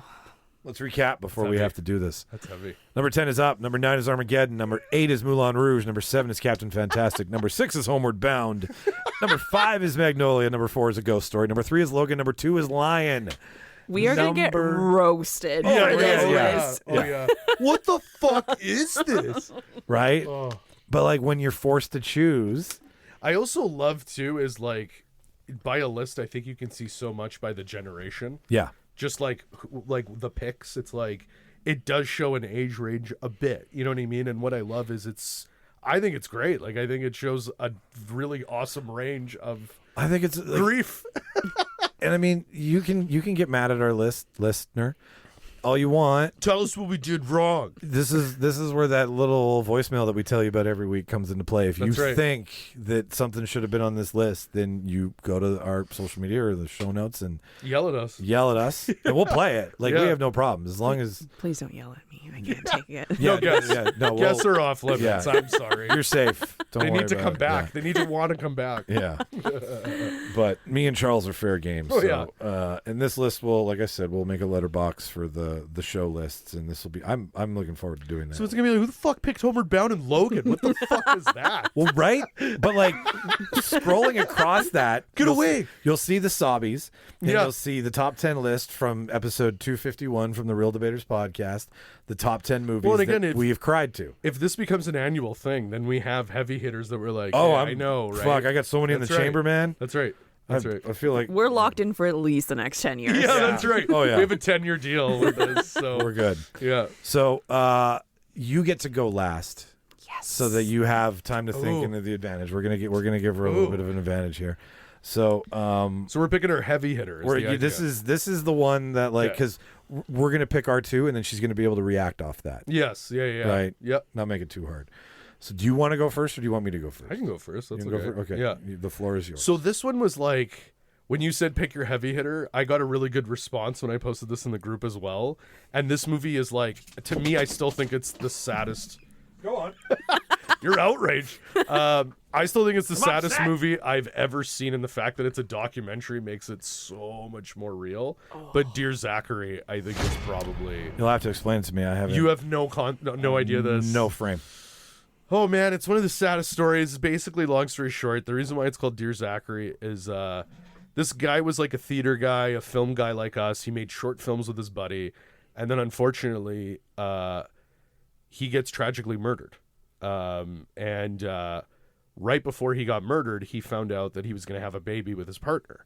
So Zachary was the name they were choosing for the baby, and the idea is his best friend is going to make a whole documentary about this kid's dad. So when this kid's old enough, if he wants to learn about his dad, he can just play this documentary. Dear Zachary, this is a movie about your dad. That's right. Dear Zachary, this is a movie about your dad, and it's like he has all these it's really well made. It's photos of the dad, some of his short films that he made because he just loved being in front of camera. Sounds very Richard Linklater-ish. Well, yeah, that's actually a good mention actually. And then like lots of found stuff and yes, but as he is making the documentary, the investigation of the murder is also happening, and things start getting revealed about the murder that start getting really fucked up. This is a hard right to true crime. And then kinda, yeah. And then it's set in Canada. Like the murder happened in Canada. You should sell cars. And like as it's going, it starts turning into, unfortunately, like Did dad do stuff like a true crime? Yeah, man, I don't want to spoil it because it's Oh, dude, it's been out for it's so true. It's like from like 2008, I think. But so long story short, as it's developing, you find out that the woman that he impregnated is a woman that he had a difficult relationship with. And once it is revealed that she is pregnant with his child, the grandparents, obvious of the man that was murdered, want to get involved in the sense of like, it's our grandchild. We want to make sure that we can be in the grandchild's life. Yeah. The woman is not into that at all. She is not into it. She wants nothing to do with that side of the family. And it's turned out that like she has some mental health issues and she was cheating. Like there's a lot of things that start getting uncovered. Okay, I'm going to watch this. Okay. Yeah. Then I'll leave it there. Yeah. I'll leave it there. I like that. Because this isn't even like everything I'm telling you it's nothing. It's Disney compared to what actually. And then by the end of it, it's like the last 20 minutes I would say are just like, oh my God, oh my God, oh my God, oh my God. And it's so insane. I've only seen it twice. And the second time was because it was one of those things when I first watched it changed my life a little bit because I never seen a documentary like this. I never heard of a story like this. And then I watched it with my other film buddies so that they could you got to see what I saw and why I'm all fucked up. And then I was like, hey, I don't need to see this movie any more times in my life. It's like certain things are engraved, and it's one of those things I'll reread about it. It's like watching that dolphin documentary. Yeah. The Cove, that's right. Like I don't need to ever see those images again. You watched that movie 12 times, sir? What the fuck is... You don't like tuna. Yeah. What the fuck is wrong with you? But no, it's a really incredibly made doc, and this guy just did it as a tribute to his best friend for his unborn son. So this guy is not like a filmmaker. This is his first attempt at making a movie, basically. Well, okay, I just want to say it's not incredibly made. That's what I like about it. Yeah, sorry. It's not like Hollywood. Critical about the fucking production value. But it's like the shots were ill lit. It's like mic was you're off. right. That is part of it, and the sound syncing. I mean, the horrible comparison in my mind is it's the Super Size Me of sadness. Yes, it is actually. It's like that Morgan. On a shirt. It's straight up Morgan Spurlock style made. Yes. Gonzo-esque. Yeah, but it's the idea that it's the real. Like even when the guy turns into the true crime side, it's just him with his shitty camera, just going up and being like, "Answer me this." And there's something about it that you're like. It's just it is well made. It's not together. Polished. No, it's just a guy who sincerely went out to tell the story of his friend to his friend's son. Yeah, it's a grieving process for him. Yes, and he's taking that grief and he's like, I'm going to make something beautiful for your son who will never know you, but when he wants to, I'll have something amazing to show. and it's Dear Zachary, which is the son's name. This is your father. And I think that's how he starts it. I think that's the full narration, and he narrates it. Like the best friend is narrating the whole thing, and it's. And there's some real interviews in it that, like, it's just the camera on a tripod, no fancy audio, but the emotion of the grandparents, because the grandparents are, like, talking to him to get the message to the mom of how they just want to stop. Be in this kid's life. I know this is going to rock the shit out of me. Oh, dude, it fucked me up. Like, it's one of those things, like, a good week after you watch it. Like, it's on your mind for the whole week kind of thing, because you're like, get some snacks and stuff ready. Sunday some morning, comforting blankets for decompressing after. Yeah, make sure you don't have to do anything, and you don't have anywhere you need to be, because it's you're not gonna want to talk to anyone for a bit. It's tough. It's tough, man. Let's go out tonight, guys, after watching this movie. Yeah, no, you do. IFC Films. Sorry, I was trying to think. I'm like, it's a Canadian IFC Films. Do you remember when IFC was? That was who produced it. Okay. Yeah. Yeah, that's how I saw it. Was I had that channel. I mean, you could expect this for a really sad movie. I feel it deserves to be there, and I mean, there is the obvious choice. One would say, and the reason it was so emotional for me the first time was because my mom's teacher, her English teacher, is Jewish. And he would go around to all the elementary schools and junior highs in my school division and have a Holocaust Day. Mm-hmm. None of us looked forward to it. And what it was an education day. An education day in the library. And you watched Schindler's List up to it. Mm-hmm. And then he brought a real Holocaust survivor and translated. And you listened to what the camps felt like. So I met a guy when I was in grade 6 who had killed his own wife. And his own child was made to do it by the Germans. And that's the story we were told, right? Holy shit. So, like, that amps up Schindler's List a lot, right? Yeah. Right? Makes you... And I mean, he passed away, but he did it up until his dying day. Like, that's what he did. And it was very interesting, and it was you got exposed to it, and it was raw, and... They wouldn't do this now. There'd be too many moms out. How dare you tell those stories to my child? No, your child should know these stories. So we never repeat it. That's the point. Yeah. That's why they all say never again. You don't want to repeat it. Know why they say never again? You need to know about it. That's right. So that's right. I was like, okay, no. There is worse. There is not worse than Schindler's List. Hang on here. But there's a movie that made me cry more than Schindler's List. Because Schindler's List is just sad at the human race. Yeah. Sad at evil. Sad. Like, it is sad, but it is not gut-wrenching for me, right? And when I say that, I don't mean that like it's not powerful and it doesn't hurt, but it hurts in a way that I'm sad and I'm crying because of the evil in the world, right? It's outside of me. It's not something that I understand. Boy in the Striped Pajamas, on the other hand. Yeah. When that little boy realizes why his friend isn't there anymore. Yeah. And you watch the innocence of there is no hate and there is no device. Why is this fence here? All of the little things that go throughout the movie. We all know what's going to happen eventually, right? Mm-hmm. If you saw Schindler's List, you know the end of The Boy in the Striped Pajamas. But it is a focused story on where you see evil start to turn, and children are not it. Right, and you see it through a child's eyes, and I think, like, I hadn't watched it till like Shauna. So within the last 10 years, The Boy in the Striped Pajamas made it. And I mean, it's just one of those movies where I'm like Rob's never seen Schindler's List, but he's like, it's because I don't want to see it. Like, I understand that you don't want to watch something like that. So when you're ready, you're ready. You'll do it, right? But you don't put these at the top of your fucking bucket list of movies to watch. So I'll never watch The Boy in the Striped Pajamas again. I don't need to. No. But I remember just being like, and it's the same thing. It's the same story. Why is it different? And I think it's just different because it's from the aspect of it went that young, right? Yeah. Most of the stories are the elderly, the infirm, and then, but when you realize it was children, you're just like, holy shit, you guys are fucking pure evil. So it's the idea of like, how is innocence preserved back then? Like, how did kids maintain innocence really? There wasn't, right? Yeah. And like, not, I mean, there's a lot of Holocaust movies, but I think The Boy in the Striped Pajamas is the one that everybody like Schindler's List is the educational one. Schindler's List is the one that tells the story Yeah.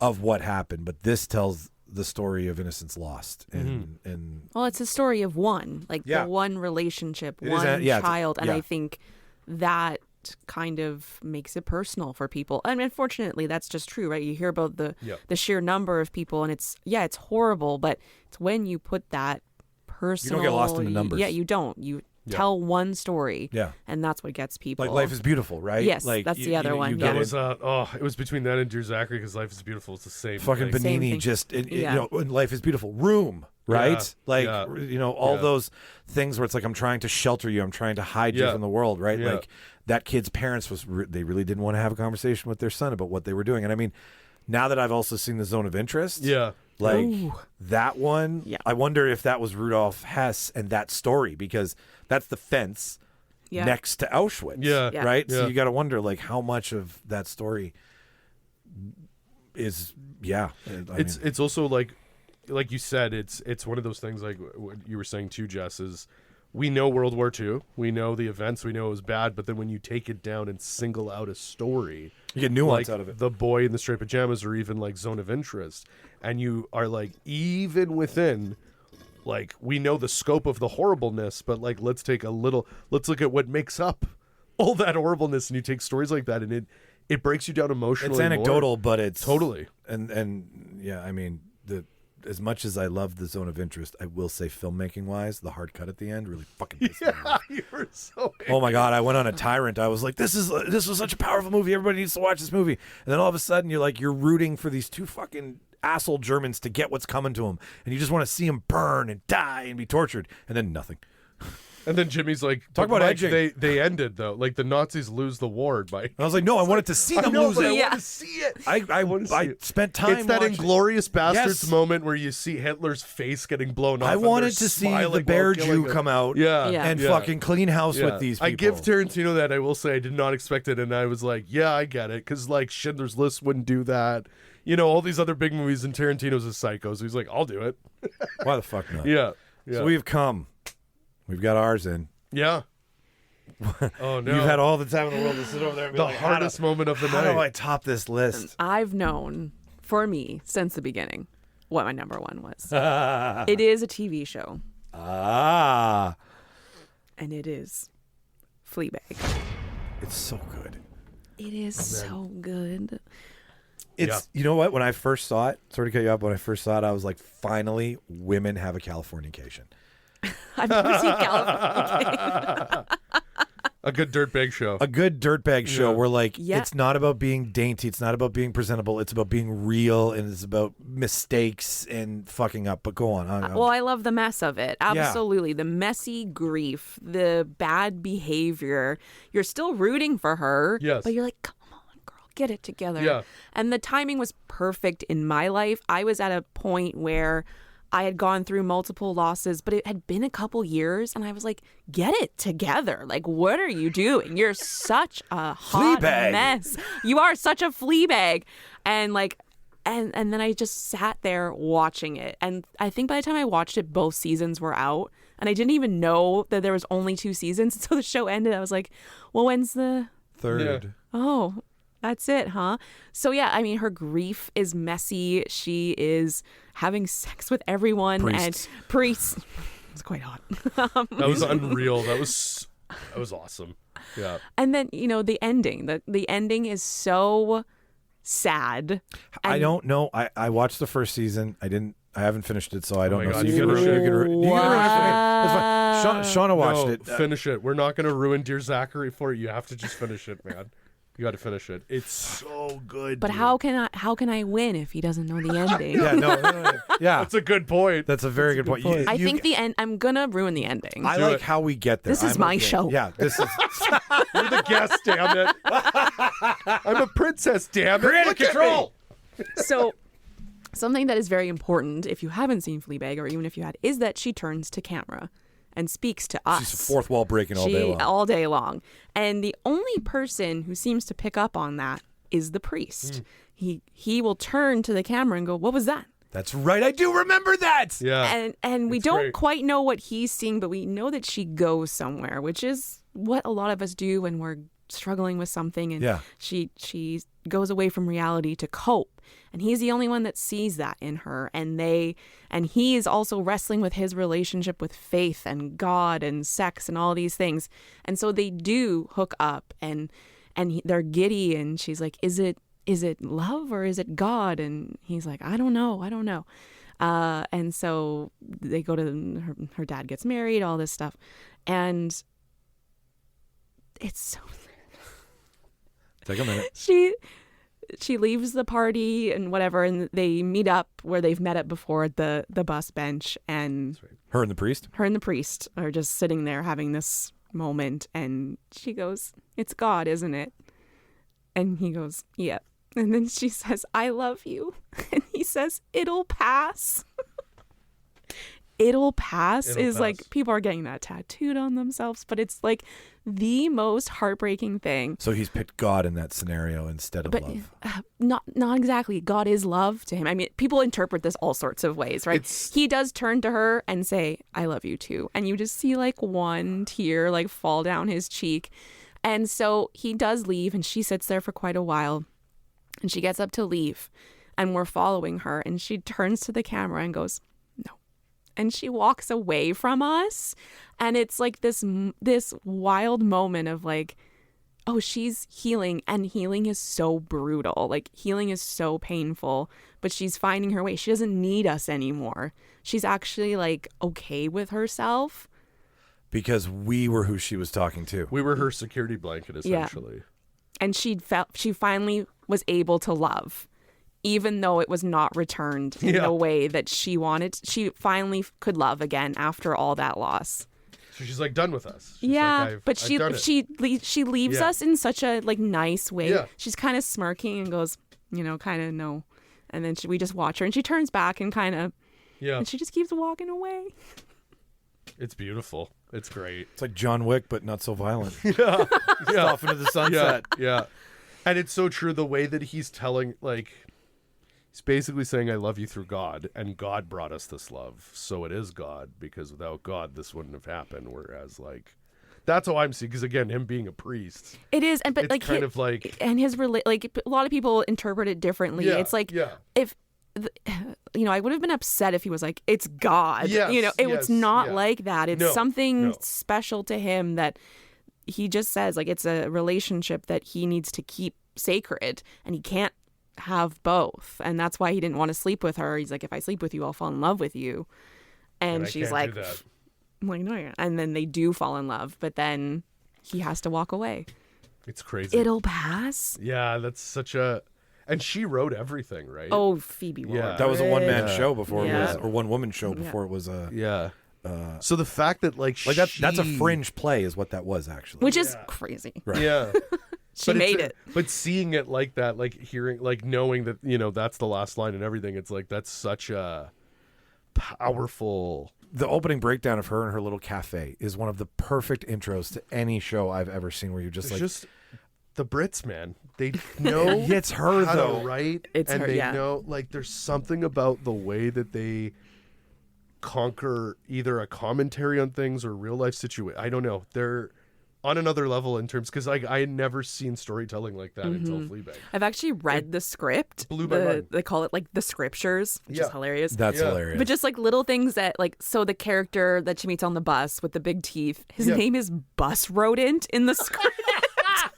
And now you see it and you're like, that's it like that. That's fucking hilarious. That's the best way to put notes in. Right? Bus rodent sits on love bus. I also just love, too, that they know, like, their big rule is 2, and that's it. Like, no, you never really see a lot of British shows go longer than 2 series. Like, I think it's because she was like, I'm doing this, and if you don't like how I'm doing this, and it was like, pay me, I'm going to make my play into a show, and I'm not going to stretch the fuck out of it and ruin it for television. I think it's also easier to fall in love with something that you're like, I can give you 2 years than 8. Yes. Or 9. Because you can move on to or something 10. else. Yeah. That's a lot of your life you're giving to one thing, too, right? And let's be honest, Does Fleabag seem like a show that should be 6 seasons? No. Right? No, that's the story That's has a That's beginning and an end. That's as long as the story needs to be told. That's it. It's an affair in her life that becomes a very big moment for her. Oh, man, and the scenes Right? with the two of them are just like... The two- he's yeah. he's brilliant Unbelievable. with her. Yeah. I watched Ripley recently because of him, and yeah, I get it. Like, he's unbelievable. Oh, there's another movie I should have put on the list. Yeah, I just thought of a show, and not a lot of... Have you guys ever heard of the show Rescue Me? Yeah. About the fire... Dude, it I've was watched that Dennis show Leary- 4 times. That's a big grief show, too, hey? Like, it's literally about... It's a firehouse that lost... Dennis Leary loses his best friend and his cousin, in 9/11. Yeah. And it's post And they're- 9/11 firehouse. They're all healing. The show takes place where it's the first time they're getting recruits after 9/11. Oh, okay. Yeah. Messy. Probably I love messy it's grief. set yeah. in like 2004. It was I believe. It was early showcase. Dennis Leary's brilliant in it. The guys in the firehouse, it's very well Unbelievable. written. Proby, It's all of them, Proby. they all have the... Yeah. And a big reoccurring thing throughout the whole show is death and grief. Not just because they're firefighters. His personal... Like, there's a whole storyline where his kid gets killed by a drunk driver, and the drunk driver hits his kid and runs, like goes. Yeah. It breaks him. And it's He it's goes one of on the a hardest... cocaine binge. And it's a that you've scene, never seen. a wide angle of him running down a street with this bloody little boy Oh. running down the street, and then they follow him going all the way to the hospital. It's crazy. It's a great show. I think I It's a have great it show. somewhere. I think I actually. It's on have Disney marked Plus on. right now. Is it? Yeah, it's all on Disney because it's FX. So FX God, I could use they a put good their whole watch. back catalog on there. But yeah, Okay. great show. Great show. I don't want to edge the listener anymore. Yeah, So we went we pretty. should- We've edged pretty hard. Can you agree with me that, like, I mean, I'm fine to throw out Boy with the Straight Pajamas if you're fine to throw out Deuce After, because I think Fleabag is, like, not just because you're the fucking guest, but like the way you sold it I think so. and the commitment She to does it, and really I know good at it. exactly what she's talking about. So, listener, But watch Deuce After. yeah, Watch all of them. Like everything you do. is definitely- Homeward Bound, right at the It's top. the number one, and then Logan. I had like Charlie dying on Lost, where he's like, it's not Penny, and he writes it on his hand. Fuck, that was a really good one. I Because had he's in the capsule, right? yeah, I had Opie dying on Sons of Anarchy. That was I the had hardest the one. Succession episode, Which one? Haven't seen them all. or Logan, When Logan dies, when Logan dies. it's that. Well acted, holy shit, well written. Yeah. The silence, the tension, the panic. Yeah, I'm the oldest boy. I've Seen that scene so many times, but yeah. I'm the oldest boy. It's just such a, like there is rich people. Like, oh my god! I know that's a big beat. that is a show that I am holding off on because I actually stopped watching right when he dies on the plane, and they're like, I stopped. What do we I do?" stopped there too. Actually, Okay, so It's like, that's enough. I Yeah. love Brian Cox. That's the reason I want to watch that show. I know the whole cast is good, and it's based on the Murdochs, or not the Murdochs. it's based on every 1% No, I billionaire think it's family. Yeah. I think it's based on the family that owns like Fox. Fox. So yeah. it is the Murdochs with the two It is the sons. Murdochs. Yeah, it is supposed to be the Murdochs. it's That's actually what it's based supposed on to be. Arrested Development. Kieran Culkin's the magician. They're illusions, Dad. Illusions. Tricks are for kids. No, there's so many good choices that honestly we have. Like I said, we've planned for 5 years of Sobbies. Yeah. Yeah. I mean, TV alone in the last 10 years, in terms of the storylines and like Last of Us was on my list. That episode of Last of Us. Oh, that was also on my list Right? too. Yeah. Who expected that? And in That the game, is such a dangerous break to be like, and now for something completely Yeah. different. It's a And the fucking name Rocky it- and Bullwinkle, and that turns out to be this magical standalone one-time Yeah. thing that like you could just watch in perpetuity and never Yeah. watch the rest of Last of Us. that's what I mean. It's its own stand. Like it's you could tell people it's a short film. But then they watch a short film. anchor it so well. You're just like, oh, okay, all right. Yeah. But it's like it's a before story, Mm-hmm. and it's And in the game, I'm telling you guys, like in the game, it's only oh god, I can't remember the name. It's only Bill. Bill is Ron Swanson. yes. So you only see him in the game, and you only find out. I love that you said Ron. Yeah, that's how I'm like Nick Offerman. That's the Ron Swanson. In the game, you only find out that when he keeps saying his partner and he means like his lover, is through a no, because in the game they finally get to his house and he's hung himself and he's almost fully decomposed, meaning he's been hung for a while, and in his note he leaves a note saying, So you know in the show when he almost leaves because of the house, he's Yeah. painting the houses and he almost leaves. Yeah. So in the game, I think that happened and he did leave. And he went and lived on one side of the town and Nick Offerman stayed on the other side. And for decades, they didn't keep an eye on each other. And in the game, when you find him as Joel, he's like, the only guy I know who can get to an engine is this fucking guy on the other side of the town. I hate him, but I guess we're going to go. And you're like, okay. And you start finding out through Bill's dialogue. And then they get there and he has a suicide note on his corpse and it's to Bill. And he tells Bill, you did this. This is why I did this.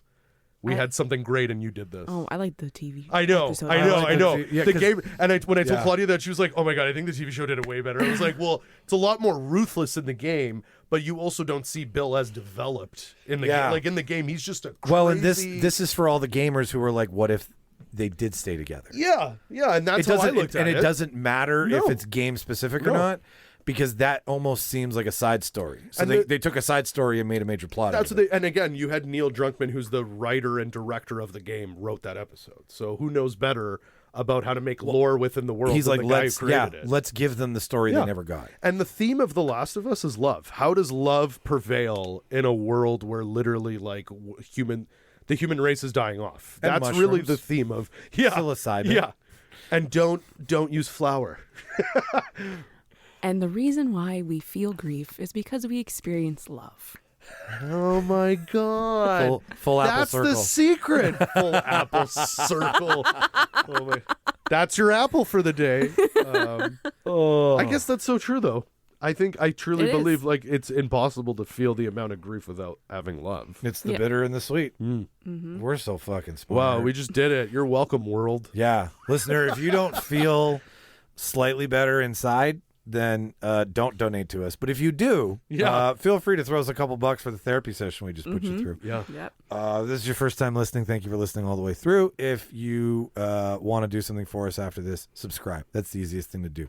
Find the stock button, the follow button, the like button, whatever button that puts us in your podcast player each week is the button we want you to pick. That's free. That costs nothing. If this made you laugh, you fucking owe us. No, I'm kidding.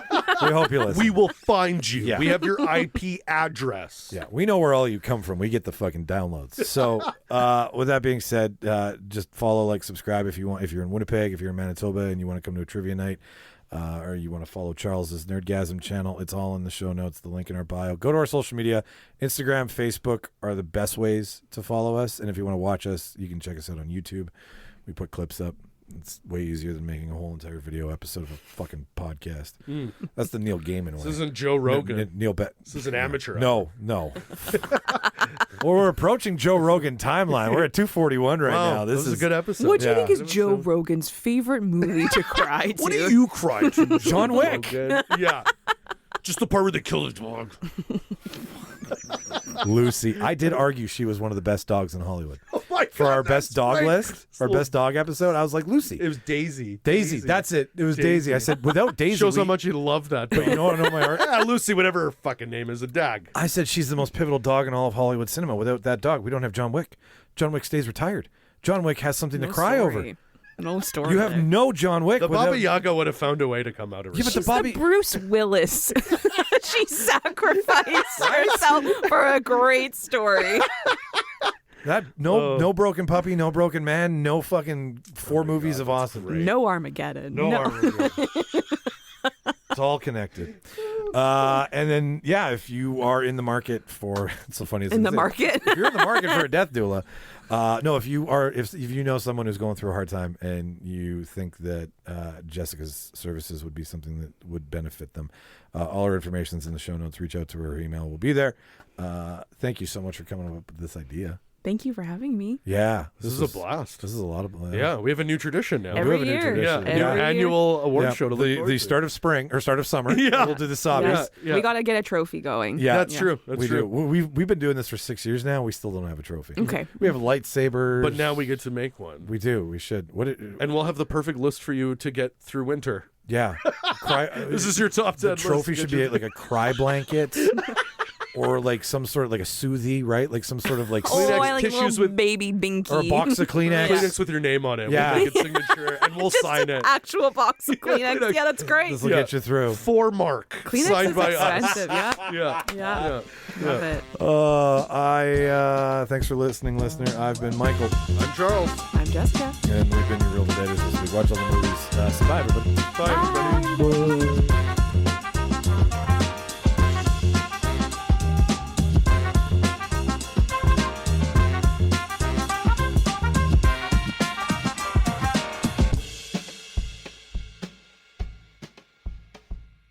Oh, if you have any problems, dial information. Thank you for calling.